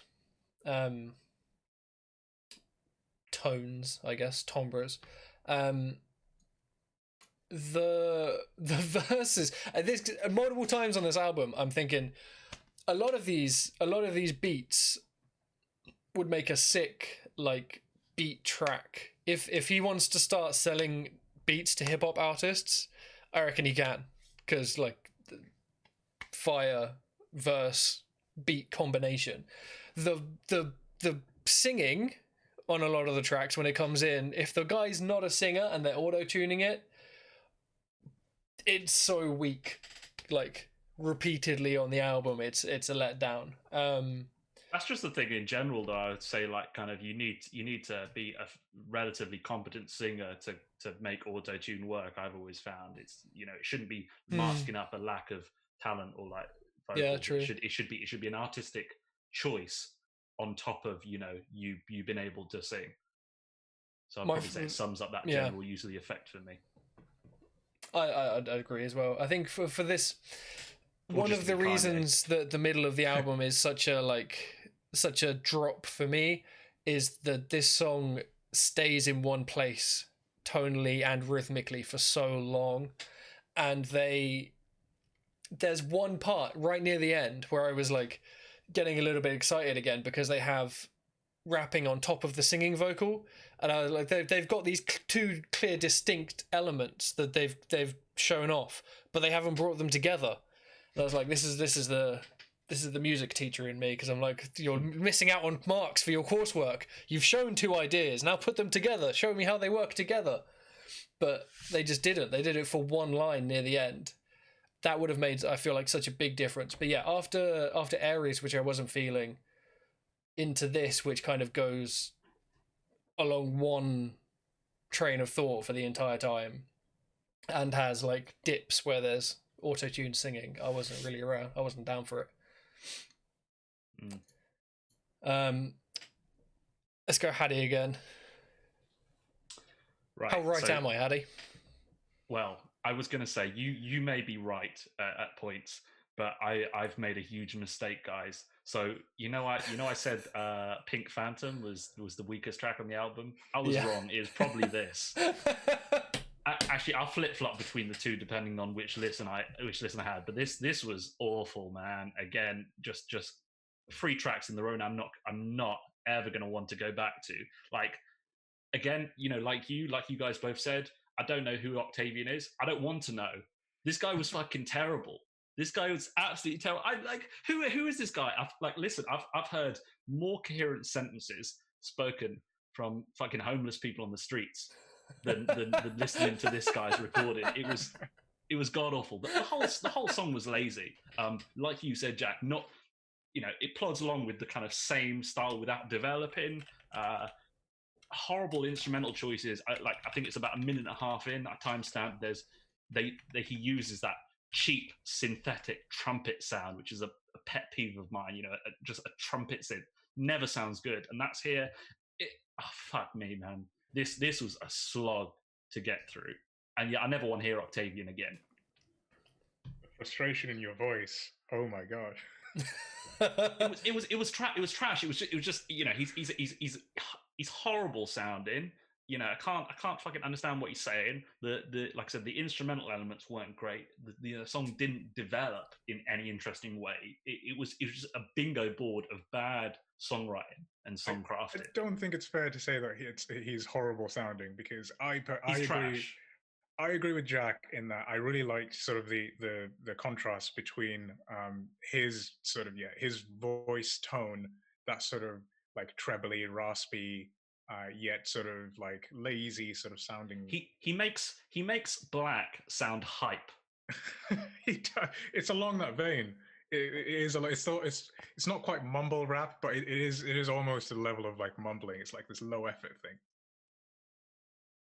And I think that works well with me along with the beat and along with the tones within the beat. And well, you're rating that trumpet synth. I didn't quite hear the trumpet synth actually. I'm gonna have to listen to it again, but listen to the trumpet synth. It's a minute and a half. One of the worst musical elements on the whole album. Just this like ding, ding, ding, stab. Oh yeah, no, that is pretty shit. But I tuned that out Right. to be honest. This is Fruity Loops day one, going through the And pack there's nothing wrong with Fruity Loops. No. I'm not saying. I'm saying Fruit Loops day one. It's the first time you've used the fucking program and you crafted your first beat. You made this. You made Friday the 13th. Here are some good elements. This was probably the most reggae sounding track on the album, with that like offbeat, like. It can win this week's reggae award. Yeah. Well, it Our goes annual along. feature, most reggae track. Well, it goes along with so many different genres being on this album. He managed to squeeze in like a reggae track on this album, which is great. You know, it adds a little bit of diversity. That's one thing that I liked about this. Yeah, it did kind of felt like he had a challenge to hit every genre under the sun, varying degrees of success. Yeah. At least one thing you say, not one track sounds the same as the last. There's variety, which is what you get a lot for your money on this album. But one thing that I will agree with you on is the lyrics are just trash. Like, so it's the lyrics are about drugs. You know, chorus is, I call my dealer, said share the white with all of us. I hated that. Yeah. What are you saying? What can I take from this? You couldn't hear it unless you had the lyric sheet in front of you, to be honest. Yeah. But that's what I'm saying. When I reviewed the lyrics, I was like, what are you trying to say? What message are you trying to convey? What meaning are you giving? It's so surface level and uninteresting. This is why I'm going to go out on a limb. I'm not sure how much you guys like Pusha T, but this is why I didn't like Pusha T. Because I'm not going to listen to an entire album of someone talking about drug dealing. Pusha T could rap about coke till the day he dies, and it would still be great. You're here defending Octavian. Yeah. Yeah. You're telling me you don't want to listen to Pusha T? This is probably the craziest opinion. This is probably the craziest opinion I've ever heard from you, and I've heard some mad things. Okay. Plenty of people probably screaming like, "What the fuck do you know about music?" But I tried listening to the album, and I was just like, track after track. It's like, man, I get it. You sold grams. Like, listen to clips. Sure. Send me a top 3 tracks. Clips. He did a couple of albums with his brother, and they were called Clips, and it was all Neptune's produced. Oh, nice. Yeah, all Pharrell beats. So that's your road to getting into Pusha. All right. Anyway, I digress. Fair play. But yeah, I didn't like the lyrics, and to be honest, this was one of my favorite tracks until I read the lyrics, and I was just like, what the fuck is this nonsense? This is just a bullshit nonsense It is track. nonsense. Yeah. So yeah, it was initially on my top 3, and then after sitting with it for a while, I was just like, nah, I gotta put something else. This guy can't be signed, surely. He's got an album coming out. The Rage is hilarious. He's terrible, man. He's got an album. An album came out week before last. Dude, there's some record label A&Rs that need to get fired. He won BBC's Music of Sound Award in 2019. Right, shut the BBC down. Right? It's done. It's done. Let's move on. Okay. Before Hattie quits. All right, Dead Butterflies. Okay. I'm a massive fan of a nice palate cleanser. Yeah, I'm always down for that. This is a reprieve. One of the nicest ways to do that: hit every single note on a piano. Where's my tonal center? It's everywhere. I'm down for that. I loved it. I was very happy. I was also very, very happy to hear some actual interesting musical content after being in the same place. String a sentence together. That's 3 minutes. Yeah. This is Roxana Arias. I'm assuming I've got some of that wrong. Roxana Arias, I think. Another unknown feature that killed it, though. I'm going to say Rox for the rest of the time, so I don't have to keep stuttering over myself like the ashamed white person that I am. But she killed it. Yeah, absolutely amazing. And the Spanish part, the clarity of the rhythms when she in the Spanish.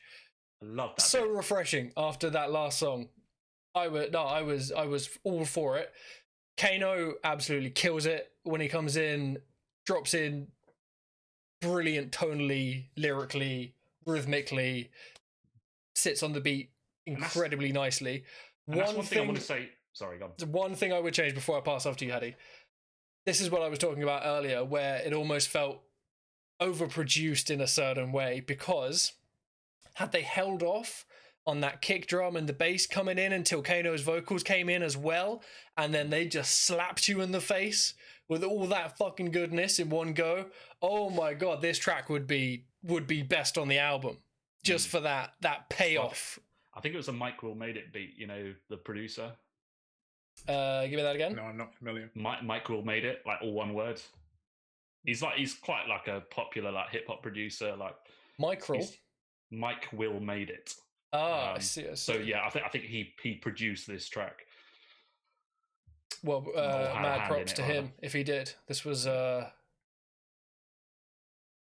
this was a very well done beat. That is the one thing I would have changed, is have that, because I felt like, and you're nitpicking. It works nicely as a timeline that grew into the Kano lyric, but I pray for the world where it's like at this level, and then the goddamn Godfather takes over, and there's nothing else to say. So yeah, anyone else? Open floor. Come at me. Yeah, man. Well, I'll go unless you want to speak, Dennis. Yeah, I'll go just because you went last 2 times, and we'll change up a little bit. No worries. And I'll be short as well. Yeah, love this track. This is one of the ones I was looking forward to. Kano, just absolute legend. I was hoping that he would come in and kill it, and he did. Again, Rosanny Arias. I think that's how. I don't know how to pronounce her last name, but I'm pretty sure her first name. That sounds right. The way you just said it sounds better than either of us saying. Roxani Arias. Is that what you said? Yeah. She said, yeah. Rosanny. I think she's South American, either South American or Puerto Rican. One of those. Her verses were so good. Her singing, her voice is so good. And yeah, to juxtapose that with freaking Kano's like almost like gangster, like harsh lyrics. And I think this song's about like a breakup, which I think Kano can do. Like Kano, he's got this sort of like mixture of like he can do like gangster, like grime from the streets, but at the same time put like an emotional spin on it. Well, obviously, like the guy did what, Brown Eyes, and yeah, he's sort of proven that he can do sort of like more R&B, chilled out. Yeah, he seems like one of the more intellectual guys in the grime world. I mean, I'm not the knowledge base on grime here, but definitely seems like he's kind of got his like head screwed on. Yeah, what turned me to Kano completely was he did a one extra takeover where he brought in gigs, he brought in Chip, and it is sick. I listened to that on the reg just because it is so sick. He has one of the best fire in the booth. Dizzy Rascal probably hit the mainstream more, but Kano and Wiley are like, they're probably the reason grime exists in anywhere close to the form that it's in now. Right, and while Wiley's trying to destroy his career, Kano is actually still relevant and making good music. Yeah, I feel like Wiley just does too much stuff now. Because Kano doesn't do as much that I hear about. Too much tweeting. He's destroying the features that he's showing up on. Rosanny Arias. Oh, okay. I've put Rosanny Arias into Google Translate, and I'm not even going to attempt to put the accent that it's given me on it. Oh. Yeah, I'll share my thoughts unless you guys got more to say on this. Nah. Go for it. Cool. Yeah, so similar vibe to what you guys are saying. Yeah, loved the track. Especially coming off three and a half tracks that I wasn't that keen on. It was really good to get some in that I enjoyed again. Each element was good. Albin's singing was good here. He almost kind of sounded like David Bowie to me in the beginning, like really kind of emotive vocal that I thought was good. But Rohani and Kano, did their thing. Like I said, I love the Spanish part. Like just rapping in Spanish just sounds so good, right? Whenever you get that. It's such a good language for it. Yeah. And one thing I was going to say on Kano that I wanted to draw back to the last track with Octavian, like Kano's so distinctly on the other side of things, where like what I love about him as like a grime rapper is potentially more than any other artist like in grime that I've listened to, he like enunciates and raps so clearly. I don't know if you guys would share the same thing, but like you hear every word, nothing kind of slips by. Like he conveys himself in such a good way. His Sounds like delivery he's is proud great. of what he's rapping. Yeah, it's he wants just like people to hear it. You hear every word. You want to listen to what he's saying. He just grabs your attention, and he kills it in the strong. Again, some of my favorite lyrics. He goes, two-stepping while I move reckless, new settings, booze and nudes pending, loose evidence and news trending, effortlessly truth bending. Whoo! Man, Fire. Just absolutely fire, absolutely fire. I love the musical elements, like Jack mentioned, like a lot of use of like kind of a traditional piano sound. At the end, there was kind of a cool like blend of like a piano with like a Rhodes keyboard, kind of just like riffing, just doing like a little solo lead thing that was great. I love this track. I love this track. One of my favorites on the album, and yeah, the features went in. This is like a combination of a couple of the other things we were talking about with features earlier, where I had no idea of Mrs. Arias. Yeah, Mrs. Arias's Miss Arias. career before this, but absolutely nailed it. I know Kano quite well, and he absolutely met my expectations on this track. She's an emerging artist. She's fairly new. So it's crazy for her to just be sort of thrown into the limelight with this feature. And they fit together. It wasn't just them doing what they did with good performances. They had a lot of chemistry, I thought, so which also enhanced the track. Yeah. Yeah, cool. Désolé, I think. Désolé. So 10. I again am incredibly embarrassed to sit here and go Fatomata. Fatumata. Oh yeah, I'm not even going to try. But I'll just do myself a disservice. Her album, Fatal from 2011, fucking killer. Fucking you were familiar with her. I've been banging that album for the last 9 years. That is some good fucking shit. Yeah, I will include it in some form of recommendation to you at some point. Because I didn't know her to go. Yeah. I wouldn't necessarily expect people to. I came across it purely coincidentally. She has like 3 albums. I think one of them's something to do with a film, and one of them's an EP or something like that as well. So she's done some acting as well besides singing. But goddamn yes, I am here for the groovy intro vibes on this track. I am here for the second subtle callback to the Feel Good Inc. laugh that is hidden somewhere in this track that you guys have to go back and discover after doing this. You got a band sounding track as well. Yeah, raw instrumentation. Live. Which is different. She plays guitar as well, so I can't remember off the top of my head. But I wouldn't have been surprised at all if she had more of an input with the instrumentation and like general songwriting, as well as lending her vocals. This also, if I'm not mistaken, this track has trumpets, yeah, and it's got the like. There's a section where it breaks down to just trumpets, but instead of just playing the normal melody they've been playing, there's a bit of like staggered repetition, like almost a minimalist thing where it's been displaced, and then it only lasts for like 4 to 8 bars or something, but it's such a nice, interesting decision in terms of structure and instrumentation. and that's the sort of stuff that's been missing a lot on this album. While it's been quite tonally interesting, they've not made many musically interesting decisions with it, which is why I felt it's been at the strongest when it's been like beats for rappers as opposed to other stuff.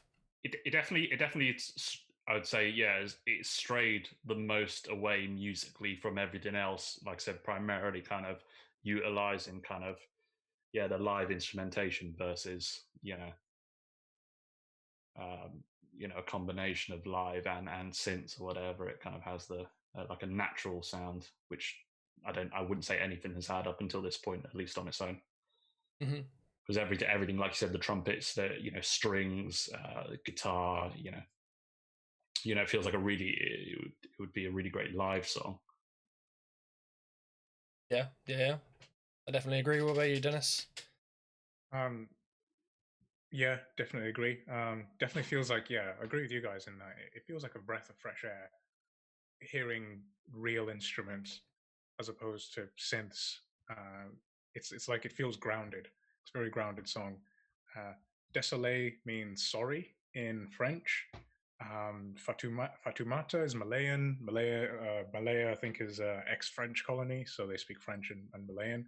She sings in French and Malayan in this.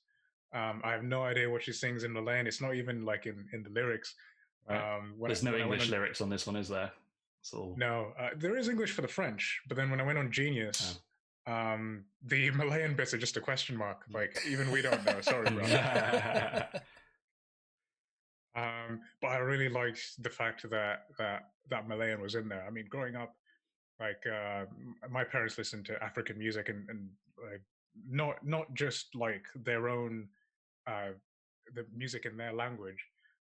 They listen to music from all over the place. So my mum in particular grew up with Congolese music, and Congolese musicians have a huge history of like jazz and sort of like jazz being like really good sort of jazz musicians.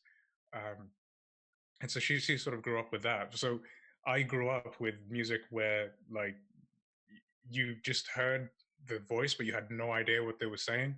And you just sort of vibe with that. And this sort of reminded me of that. It's like it doesn't like less distracting. Yeah, you can listen to the voice as if it's like an instrument. Yeah. You can just get into that. And I thought, it's so beautiful. Just to she has such an amazing voice. I'm definitely going to check out that album, Jack, because I absolutely loved her voice. Yeah, it's fantastic, and the album is full of those kind of the like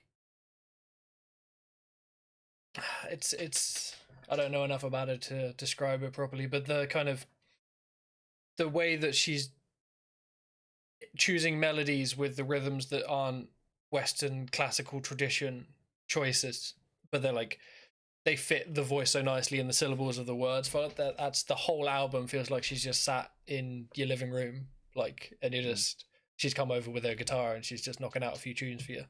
It's so personal. It's great. Do you mean how like her voice will like the tone of her voice will like sort of wobble in like this weird way? It's almost chant like. Yeah, I think that is like a West African thing, because you get that a lot in. Do you guys ever listen to the is it Ari Farka Touré album, where it was Ari Farka Touré and crap, I can't remember who, but they did. It was sort of a Rai Kuda.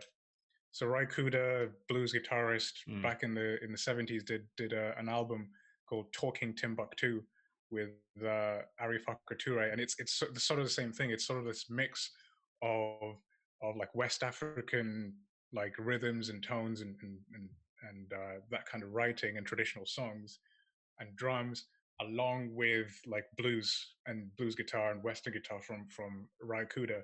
And you get a lot of that sort of like strange tonals and as well. Like I think they even use some traditional instruments, which obviously are tuned in a different way to traditional Western music. And just the diversity of it is great.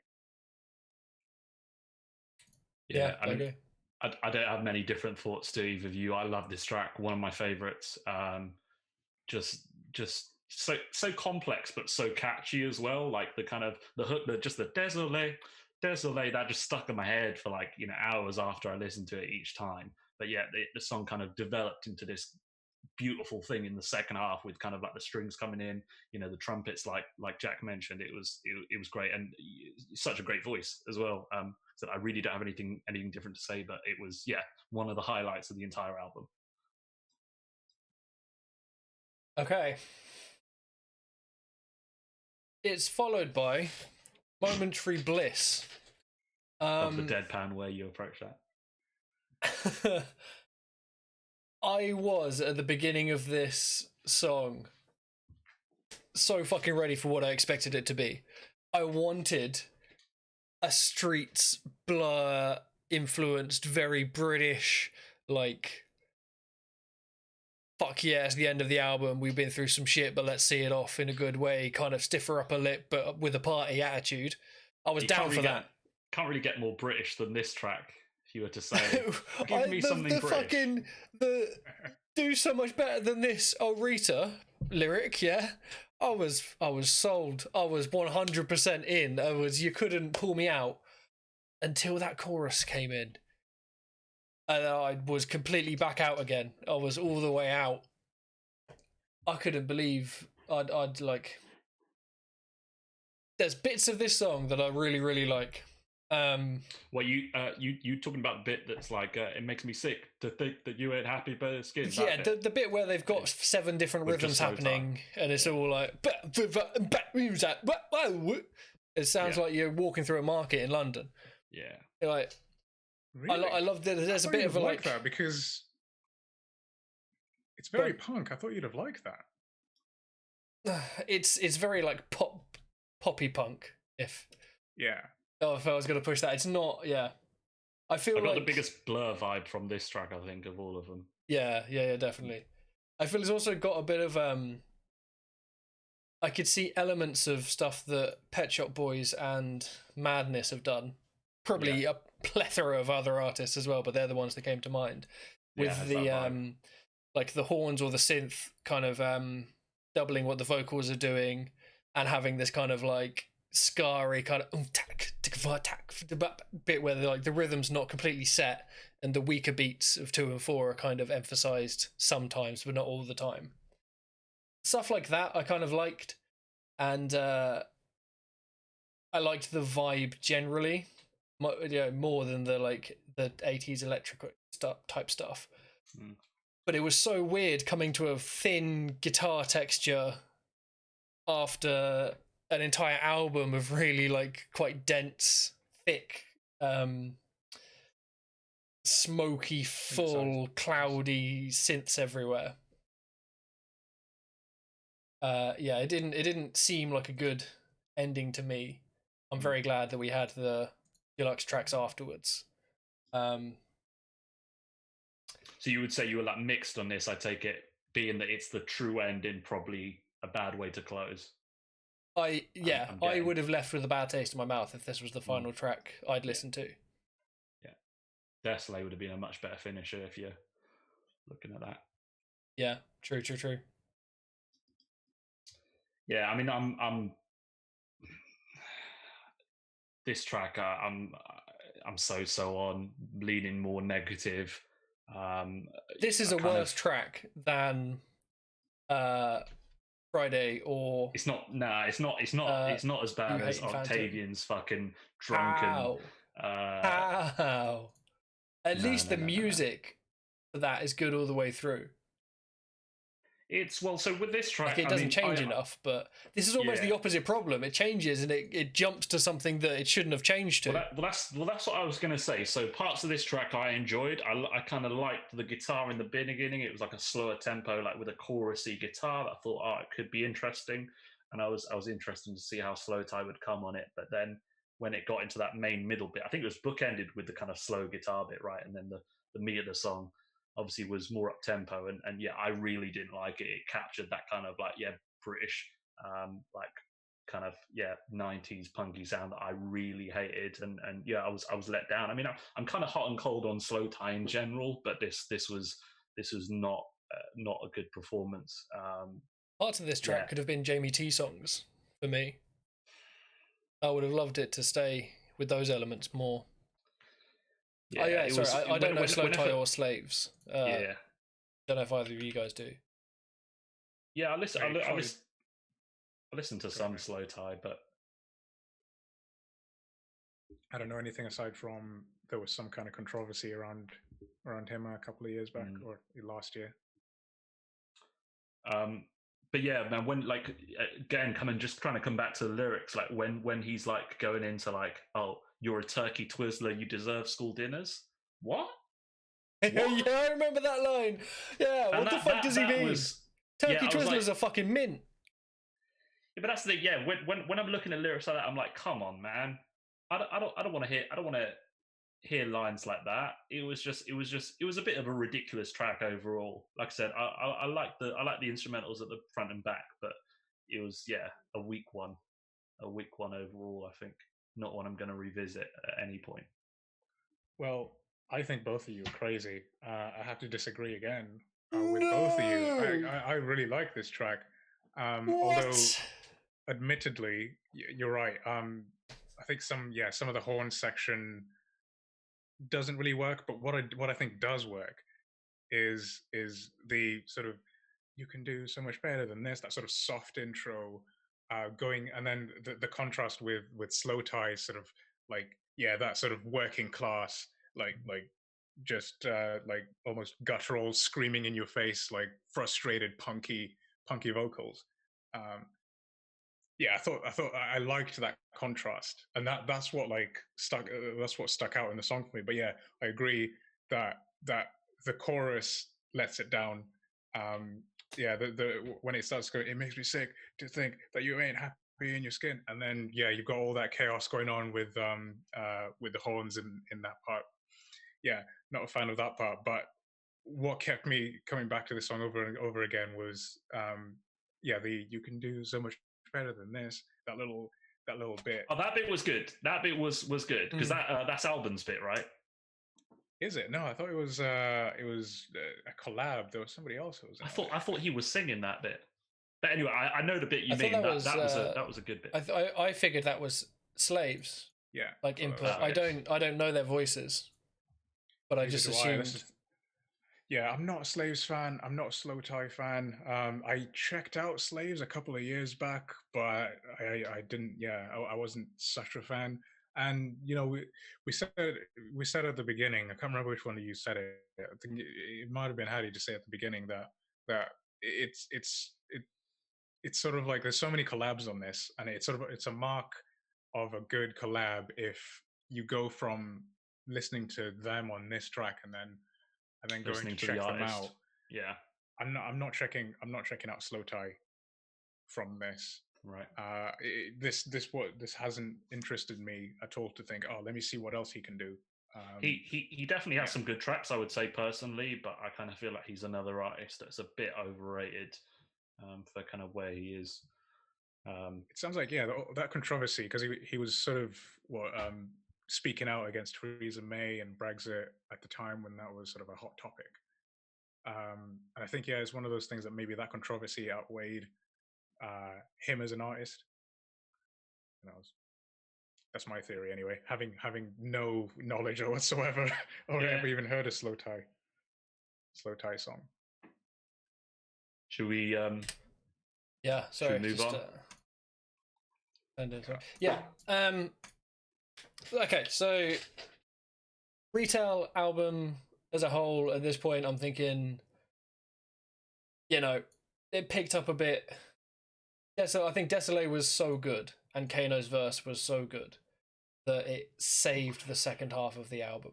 Without those elements, I'm completely switched off at this point. And if those tracks hating Hattie for recommending this album. No, I agree. If Dead Butterflies and Désolé weren't included, the whole latter half would be a write-off. You guys are crazy. I think pretty much from track 3, it's pretty consistent, and I enjoy the album all the way, clear through till the end. Having said that, I think where we'll probably have better aligned opinions on the bonus Oh, tracks. the goddamn extra tracks. Why are these not on the album? Why? I don't really consider it to be a deluxe. These tracks are part of the album. In what universe does Opium, track 7, which is a much better 80s techno electronica synth track than the one we had earlier on the album, MLS and How Far, in what universe do these not deserve a retail release? It blew my mind.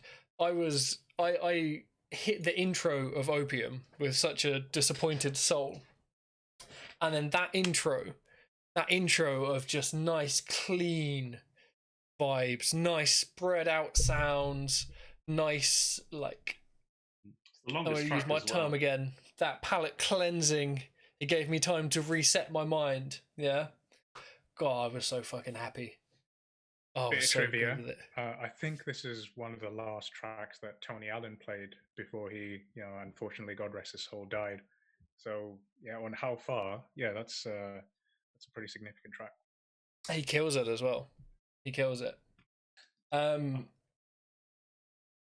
So yeah, this is another case with Opium of the kind of gravelly vocal effect on top of like fairly nice sounds, but then here actually some more grinding backing effects than we've had previously.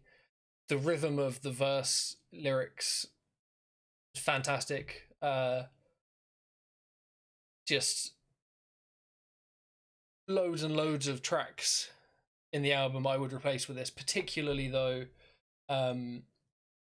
if it came in somewhere around Aries or something instead of Friday or something like that, this would have kept the interest much more for me. It's so left field as well.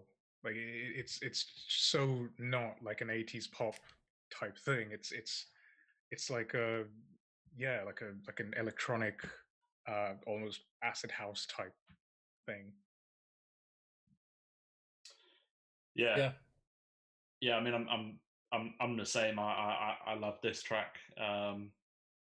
It was, I mean, like I said, what was interesting, I mentioned it briefly, was that it's like by quite a considerable margin the longest track on the entire record by almost like 2 minutes, I think. And they utilize it so well because the song, it takes a couple of minutes to even build up to the main bit of the song before the beat kicks in, and that feels, to me, that feels like such a good journey to have, because a lot of the tracks, like I said, there were a few tracks that I didn't like that just felt either unfinished or rushed, or they just stayed in the same lane, and this track had time to breathe, to build up from something small into something really great. So I thought the kind of structure of the song was really good. Interesting. Slow burn. Yeah, exactly. Interesting lyrics. I think the lyrics touch upon kind of guess like the Earth Gang guys reflecting on the lockdown period and dealing with it, which I thought was quite interesting as well. I liked Alban singing on it, and there was a lot of nice like piano kind of lead stuff near the end that was really good. Like I said, it was just a record that had time to breathe and kind of felt like confident in letting you sit with it. Instead of just trying to be like, oh, here I am. It kind of, yeah, it's kind of one where you just kind of sit and think and just let it wash over you as a track, which I really enjoyed. And like Jack said, like that rhythm of that of the chorus, I think, is I could sit with that for so. It's such a good payoff. Like after that build up, it's such a good payoff. Yeah, and sorry, we'll come back in 1 second. But there's the outro, actual piano, which, as we know from Pink Phantom, real instruments. I'm here for it all day. I love it. I love that outro. Love the piano outro. The repetition of the song vocal, I wouldn't have been mad. I don't think it's a nitpicky thing, but I wouldn't have been mad to have lost one of them and got to the kind of jazzy Latin piano outro sooner and cut the track length a little bit. Does anyone hate that? I mean, no, I see what you mean. I mean, it kind of there are arguments to be made that the kind of Earth Gang's bit does stretch out maybe too much. But I would say that would be maybe a small nitpick I could share, not enough to detract from the enjoyment of the song. I see where you're coming from. I find it interesting. Désolé and this Opium are by reasonable amounts the longest tracks. Like the closest one besides that is Dead Butterflies, which is also a good track. But I find it telling that these are the ones where they felt comfortable to drag the song out and kind of see where the ideas go, because they are much stronger ideas. Well, yeah, completely agreed. Because they're like, yeah, when they've had the longer songs, they've had moments where you feel like the song has migrated, you know, and developed, and layers have been added on. A lot of the songs that were on the shorter side, it was staying in one lane, and it kind of got boring because you don't have those changes or those different elements coming in. So yeah, they benefited from kind of stretching the tracks out, you know, and allowing the elements to creep in. Like I said, especially with this, you know, like I said, with the song not kicking in for like the first third, you know, not properly kicking in. I think Earth Gang's contribution to this as well is really, really good. I like the style that they typically have, this kind of singing, rapping kind of style.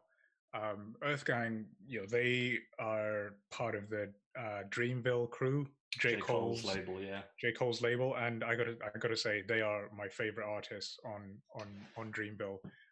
What over Jid? Over Jid? I was just about to say, imagine Jid instead of Octavian on this album. Here's the thing, Dennis, Jid is like, I would probably say, like, of like the newer rappers to come out within the last 5 years, probably like the best or the top tier for me. Okay. Of like newish rappers within half a decade. Here's what I'll say about Jid before turning this into a Dreamville tier list.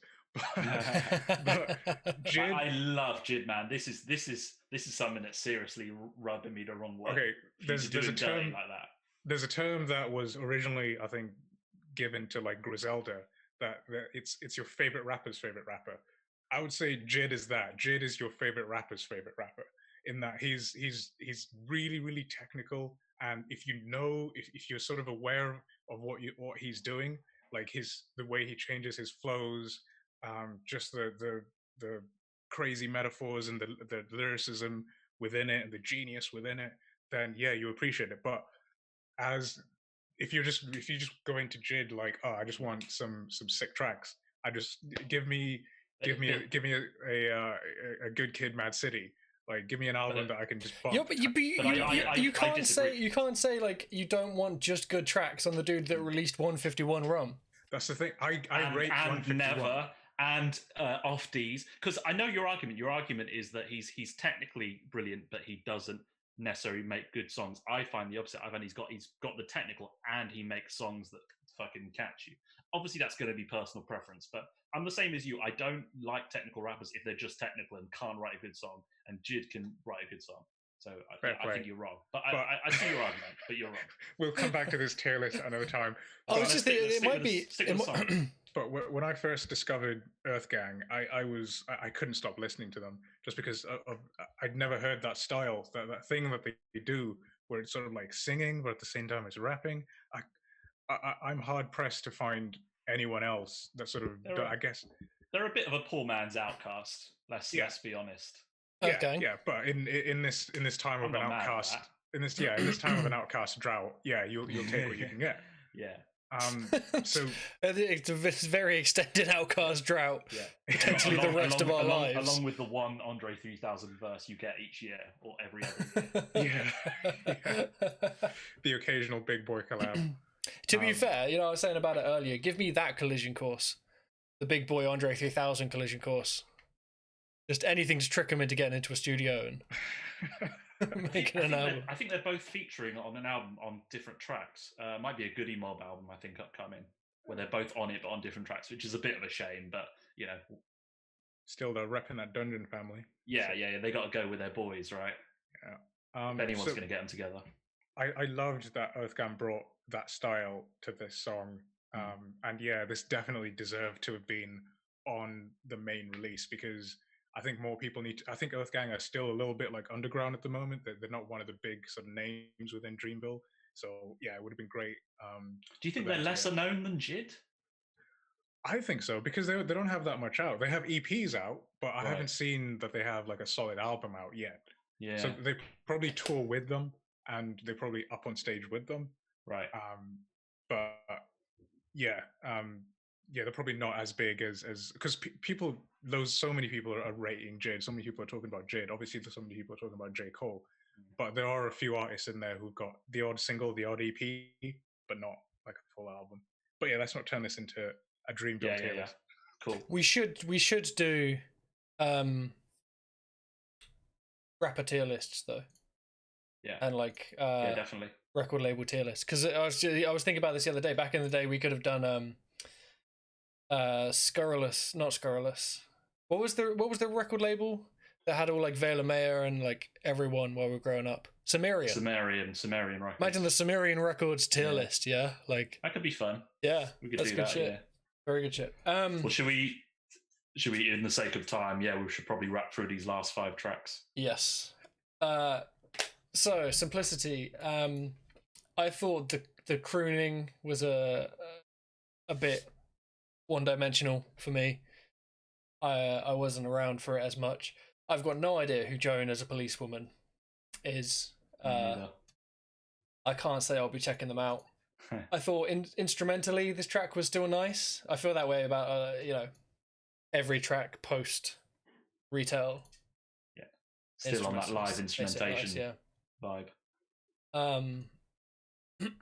I would have liked more complex stuff. I know it's called Simplicity, but I would have liked more layers and a bit more interplay and counter melody and stuff. But I thought it was a good track, but I think this was the shortest one, right? It was on the shorter end. I liked it. I liked the elements. I liked the kind of like syncopated guitar chords with her kind of vocal. I thought it was a good feature, but I kind of wish it could have been developed more. I wish it was a longer track, I guess, like what we were saying before, and kind of, it was in ways repetitive, but I liked what I heard. So it was almost felt like an interlude. Yeah, I would second the fact that it sounds like an interlude in that. This sounds almost like it would play in the background of a movie of like a Tarantino movie or something. Like there'd be a scene where they're at a bar or something, like a smoky room. Yeah. It's just like it sounded like lounge music. Really, I wouldn't know where to place. Every time I came back to it, I enjoyed the experience of listening to it. So, it wasn't necessarily standing out. I feel like this is the chicken korma of songs. Like, it's not going to offend you, but there's nothing going on. No, you're right. Yeah. It was good. I liked it. Yeah, but it should be on the bonus side. Yeah. No, yeah. Weirdly. This is probably... There's one later I'm happy to have a quick debate with people about, but this is probably the one track I wouldn't have moved onto the album, definitely. There's one where I maybe would consider it, but yeah. If it was developed into like a full song, I think it could have earned a place on the Retail release, but not mad at your opinion. Any final thoughts for next track? Let's go for it. Okay. Track Severed Head, yeah? No idea who Gold Link or Unknown Mortal Orchestra are, but... Gold Link sick. For me, this track sits above Aries for that, like, 80s, really heavy synth sort of vibey stuff. Is very much more video gamey in its composition. It reminds me of a guy, do either of you know Mitch Murder? No.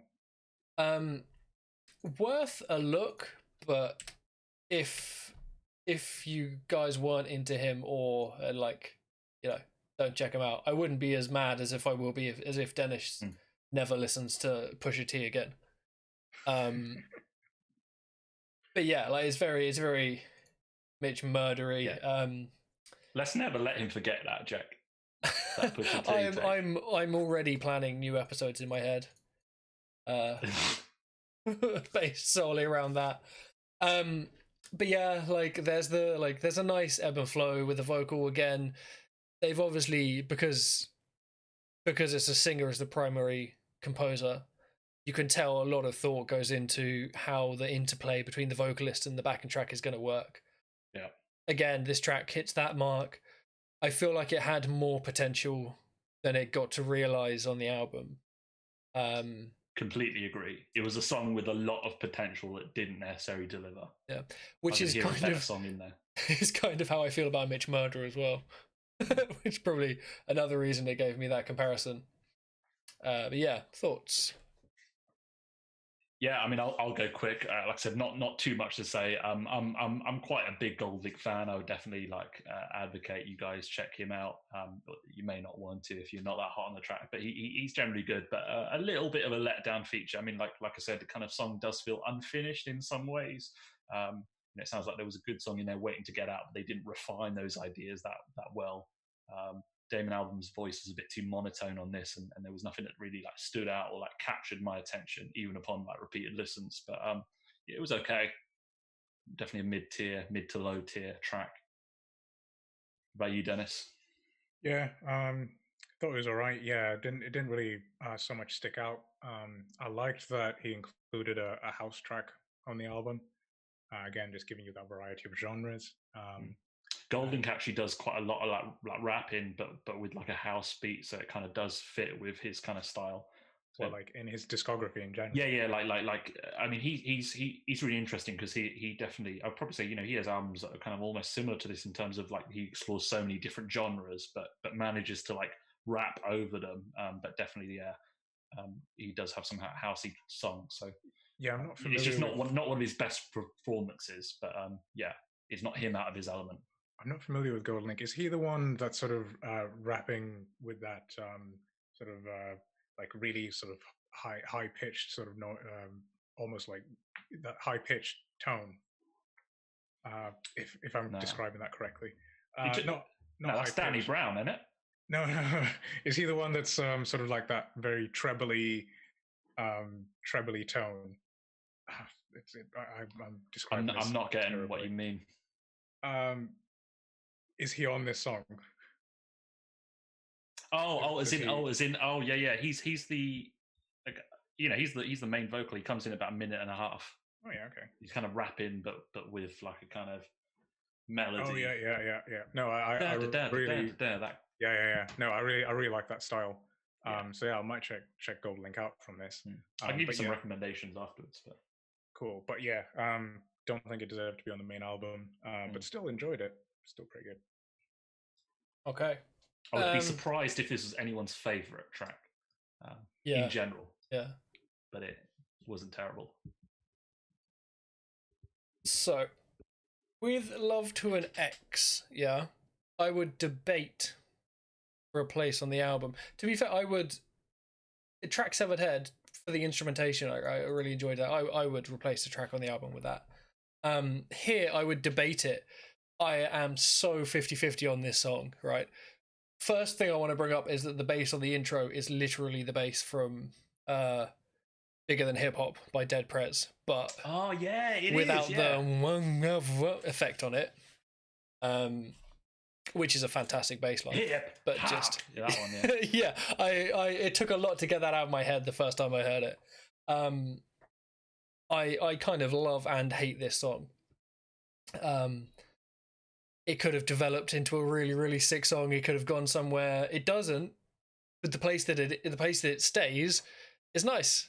It's a sick beat. The vocals suit it well. They're not my favorite vocals in the world, but they work really nicely with the beat. I can't. I'm so on the fence with this track. I really like this track. This was easily one of my favorite tracks in the album, just because of how badass it was. It just sounds fucking badass. Like ex niggas blowing up my DMs, and with that South African accent. Cool. It's so fucking cool. And again, Moonchild Sanelli is sort of a newer artist, so to give her exposure, that's really cool. I don't think this should have been on the main album though. I think it works well to be on a bonus, because it just doesn't have that sort of single appeal.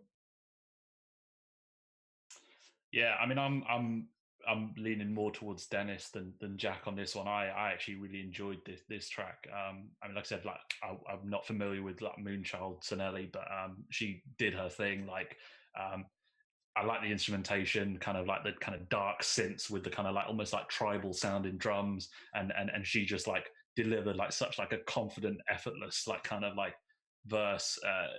It was just really catchy. It was just a fuck you song basically. Someone just being like, fuck you, I don't give a fuck, this is who I am. And I really enjoyed that energy. There are some things I agree with Jack that you touched on briefly.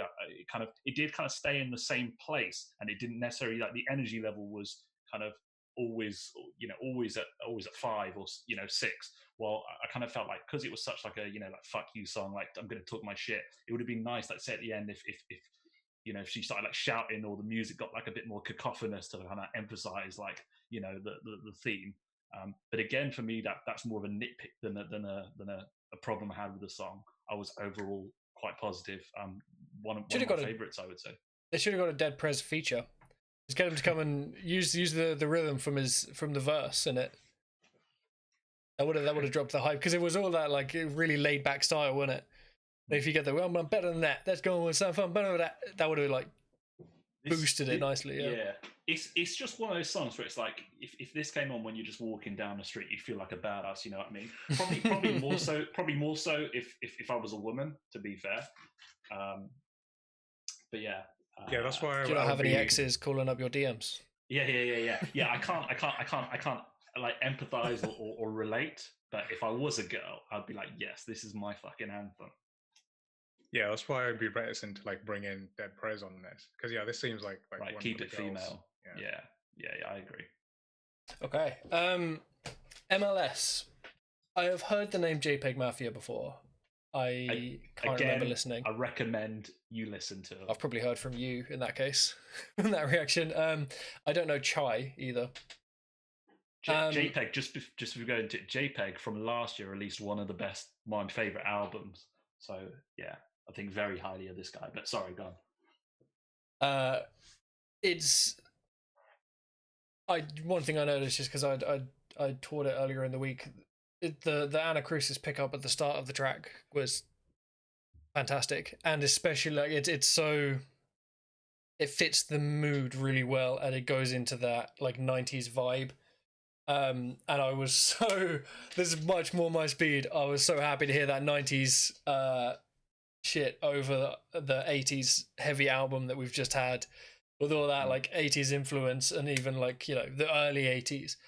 I was ready for this. Like 90s kind of super sweet vocals and like really clean instruments, but like almost like surfery clean backing track with it. I love it. Also, another feel good ink laugh.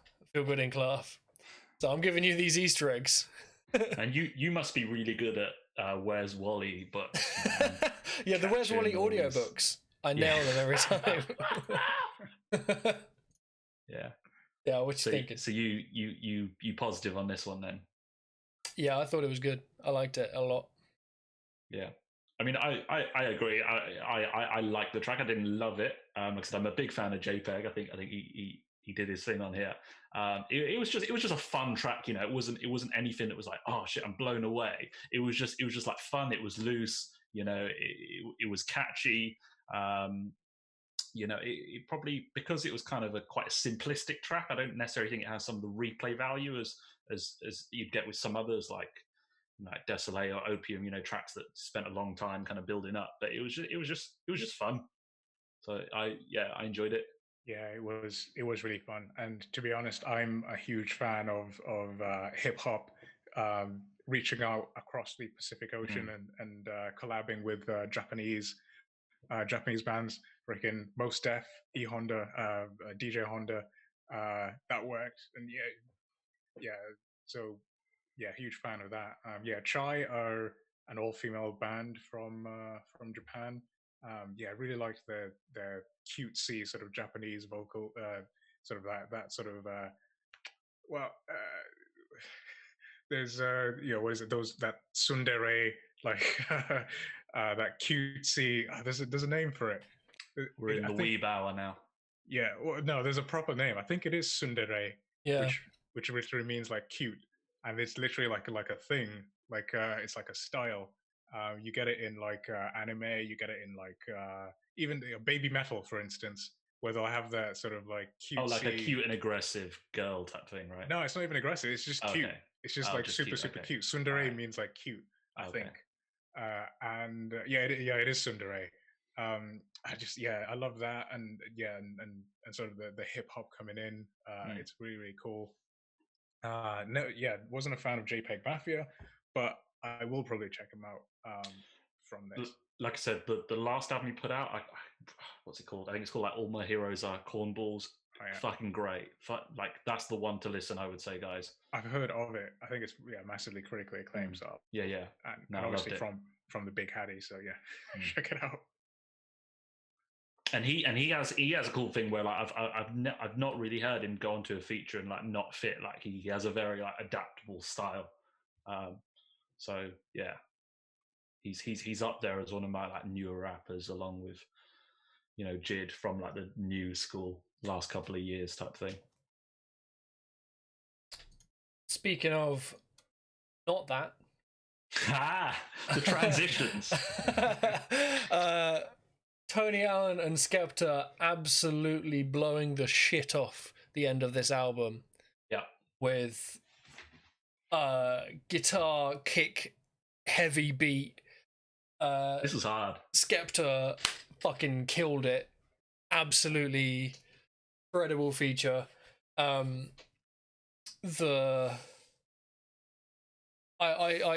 cannot express how grateful I am that this is the last track I heard from this album, rather than imagine if we just did the retail. Yeah, Momentary Bliss. How different our discussion would be. The fucking contrast between these two, it's a completely different album. But yeah, like the strings coming in for the second verse in this was sick. The underplayed chorus makes it hit even harder later on as well. It's got that nice kind of, Skepta's been doing this a lot recently, but that kind of blurring between the grime and the hip hop influence of like the strings coming in, and it's all over this album, but it's something that he's specifically doing, particularly on Konnichiwa was like his big debut of that new sound. And then at the end, it's got what I am taking as the original laugh that was cut up and spread throughout the album. But yeah, I'm all for it. This is probably, well, we'll get into it in a bit, but yeah, this is top track. Go for it, Dennis. In the same boat. This is one of the tracks I was so looking forward to. I like hearing Skepta on anything really. I think he's literally god tier when it comes to grime artists. And exactly agree with you, Jack, in that there is a difference between grime and hip hop, and he's skirting that edge a little bit, which is really cool. And love his verse in it. Love how that underplayed sort of you don't know if it's a chorus, you don't know if it's just another verse type of thing, and it just keeps on going. You can just literally hit this on repeat, and it just feels like a loop. The whole thing just feels like a loop. And Tony Allen's drumming in it, great. And if we had done just a retail release, this album would be I would rate this literally two pegs down. It would lose so many points just because of how many bangers there are, and it's good that it ended on this high. Yeah. There's not been one since the deluxe track. There's not been one deluxe track that I've disliked. Everything's been a variation of like good to great to I had made a little list when I first heard it through, when my first listen through, of like the songs that stuck out, and pretty much all of them are from the deluxe, and like one or two are from the retail. What I've just because maybe you guys want to do something similar. What I've done is had two top threes because I originally had so many honorable mentions, but then I realized that half my honorable mentions were just the bonus tracks. So I was like, I've made 2 top threes, and probably each of the top places sit quite nicely with each other. Each of the second places sit quite nicely with each other. If you guys are ready to move on, I'm happy to do my one of them first. I mean, before I get skipped again, I'll just share my thoughts. There's not going to be a hot take on this last track compared to you guys. I fucking loved it as well. What a great way to end. Just like Skepta going ham for 2 minutes straight. Again, favorite line, I'll quote, "Fresher than the president, psychedelics got me in my element, all negativity, that's irrelevant. Amber leaf or ganja leaf, a backstrap when I wrap the sheets." So fucking good. But yeah, he just went on and on and on for the first couple of minutes, but I just did not want it to end. Like you mentioned, you know, when it kind of dips out and you're like, is this a chorus, is this not? And it comes back. It's just so smooth. And the instrumental choice is great. Again, on the more kind of orchestral dark side of things, which hits so well. So well. Yeah, absolutely love the track. Yeah, much stronger finish this time around. So my top 3 retail: Désolé, Dead Butterflies, Pink Phantom, Don't At Me Hattie. My top 3 so well. deluxe tracks. Which, at least on par. If I had to rate them in order, I'd probably put all 3 above Dead Butterflies, but just because they're around the same. These are equal first and second place, I'd say. How Far, probably my favorite on the whole album. With Love to an Ex, I'm real 50-50, but like when it's good. Yeah, because I thought you weren't. Yeah, I'm surprised. This is like the good bits of this song are fucking killer. I just can't decide if I like the whole thing. Like I said, just go for a walk, yeah. Pretend you're a girl, and you'll come back and say this is the favorite track. And Opium, my last one. That's I'm not mad with 80% of those choices. Addy, you can give us our top 3 just so that we don't skip you this time. Yeah. Thanks. Look, I'm in a rush here. Yeah, that's fine. I'll go. So I did do a top 3 overall, but I can make it a top 3 of both to keep in the same vibe. So of the main album, I'm gonna go with Désolé easily. What was the other one? Pac-Man with Schoolboy. I can love that tune. And for a third of the main album, maybe The Lost Chord, again, because of Lee John absolutely killing it. True. Honorable mention. Yeah. Top 3 of the deluxe, it's quite hard. Definitely How Far. Same as Jack, potential like a contender for the best track on the entire album. With Love to an Ex.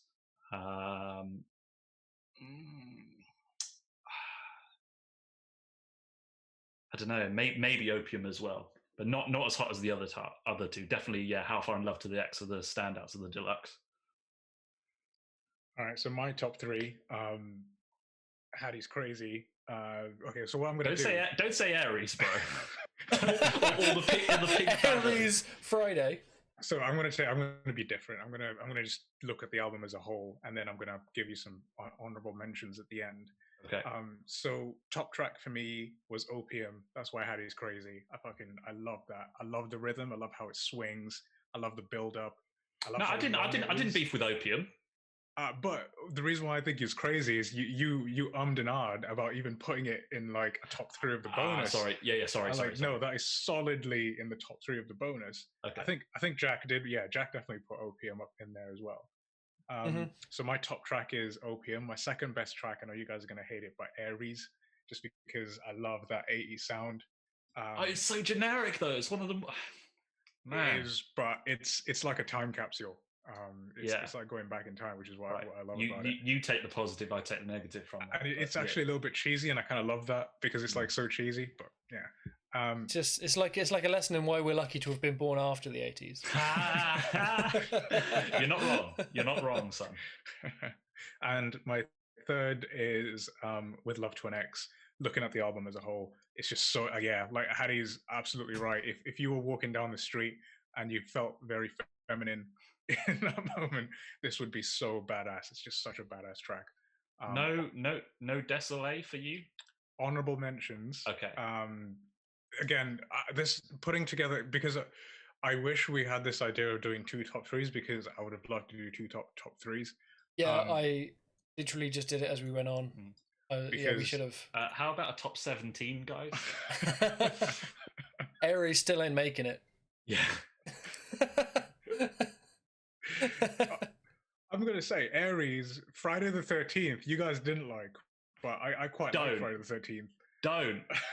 Don't even put in the honourable mention. Okay, look, before this becomes a 4-hour episode, Dennis. Yeah. Honourable mentions. Yeah, Désolé has to go in there. How Far, obviously, has to go in there. Whoa, wait a minute. How far is in your honourable? Oh, Dennis. It was so hard for me to pick a top 3 because things were just coming in and out, and I just had to go with the best that I could do. So I had to go with Opium, Aries, and with Love to an X. Okay. Because at the time of when it was time of recording, I was like, these are my favorite top 3. But definitely, yeah, there's probably 6 or 7 tracks on here which are top tier for me. This is an album that we could debate. Yeah, for literally an entire evening. I think it's interesting though, because of our like top collection of tracks, a lot of them we have in similar. There's just a few deviations in terms of like, you know, you've got one that I hate and I've got one that you hate, you know. But the core, I think, we're in line with a lot of the best ones. Yeah, and even sections of the album, there are bits where where Jack liked sort of the beginning bit where I wasn't so cool about it. I like sort of the end. You guys weren't so cool about it. So yeah, it's interesting. Okay, I'm going to take a vote, and hopefully 2 of us vote for the same level of trash it, stream it, buy it, bang it, goat. I'm going to go with buy it because, okay, if this was a regular album, I would say go stream it.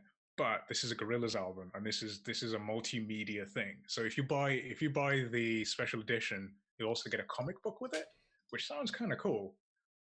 So I would go buy it just because you get that additional media of a comic book to go with it. Hattie? Yeah, I mean, I did not put that extra thought into what you get with it, but I would probably agree with Dennis in that I would say it's a buy it. It's hard to say buy it when there were a handful of tracks that I really hated, but when the album was strong, it was fucking strong. And there's definitely like a rearranged 10-track album that I would love there, you know, once you've kicked out the filler. So it's overall positive. Like I said, when it's at its peak, it's doing really well, and it does that enough to justify me saying buy it. I enjoyed it. I agree with both of you guys. I think that as an album by itself, it's maybe not the hottest collection of tracks of all time, but comparing it to the 2 that we've already looked at, I like at least 5 tracks off this album more than I liked anything off Deftones and Mr. Bungle. So I think that it's if they were worth streaming for the quality of tracks that some of the songs on this album are, it's got to be the step above. I would of the 3 that we've done though, I would personally go back to the Deftones as an album.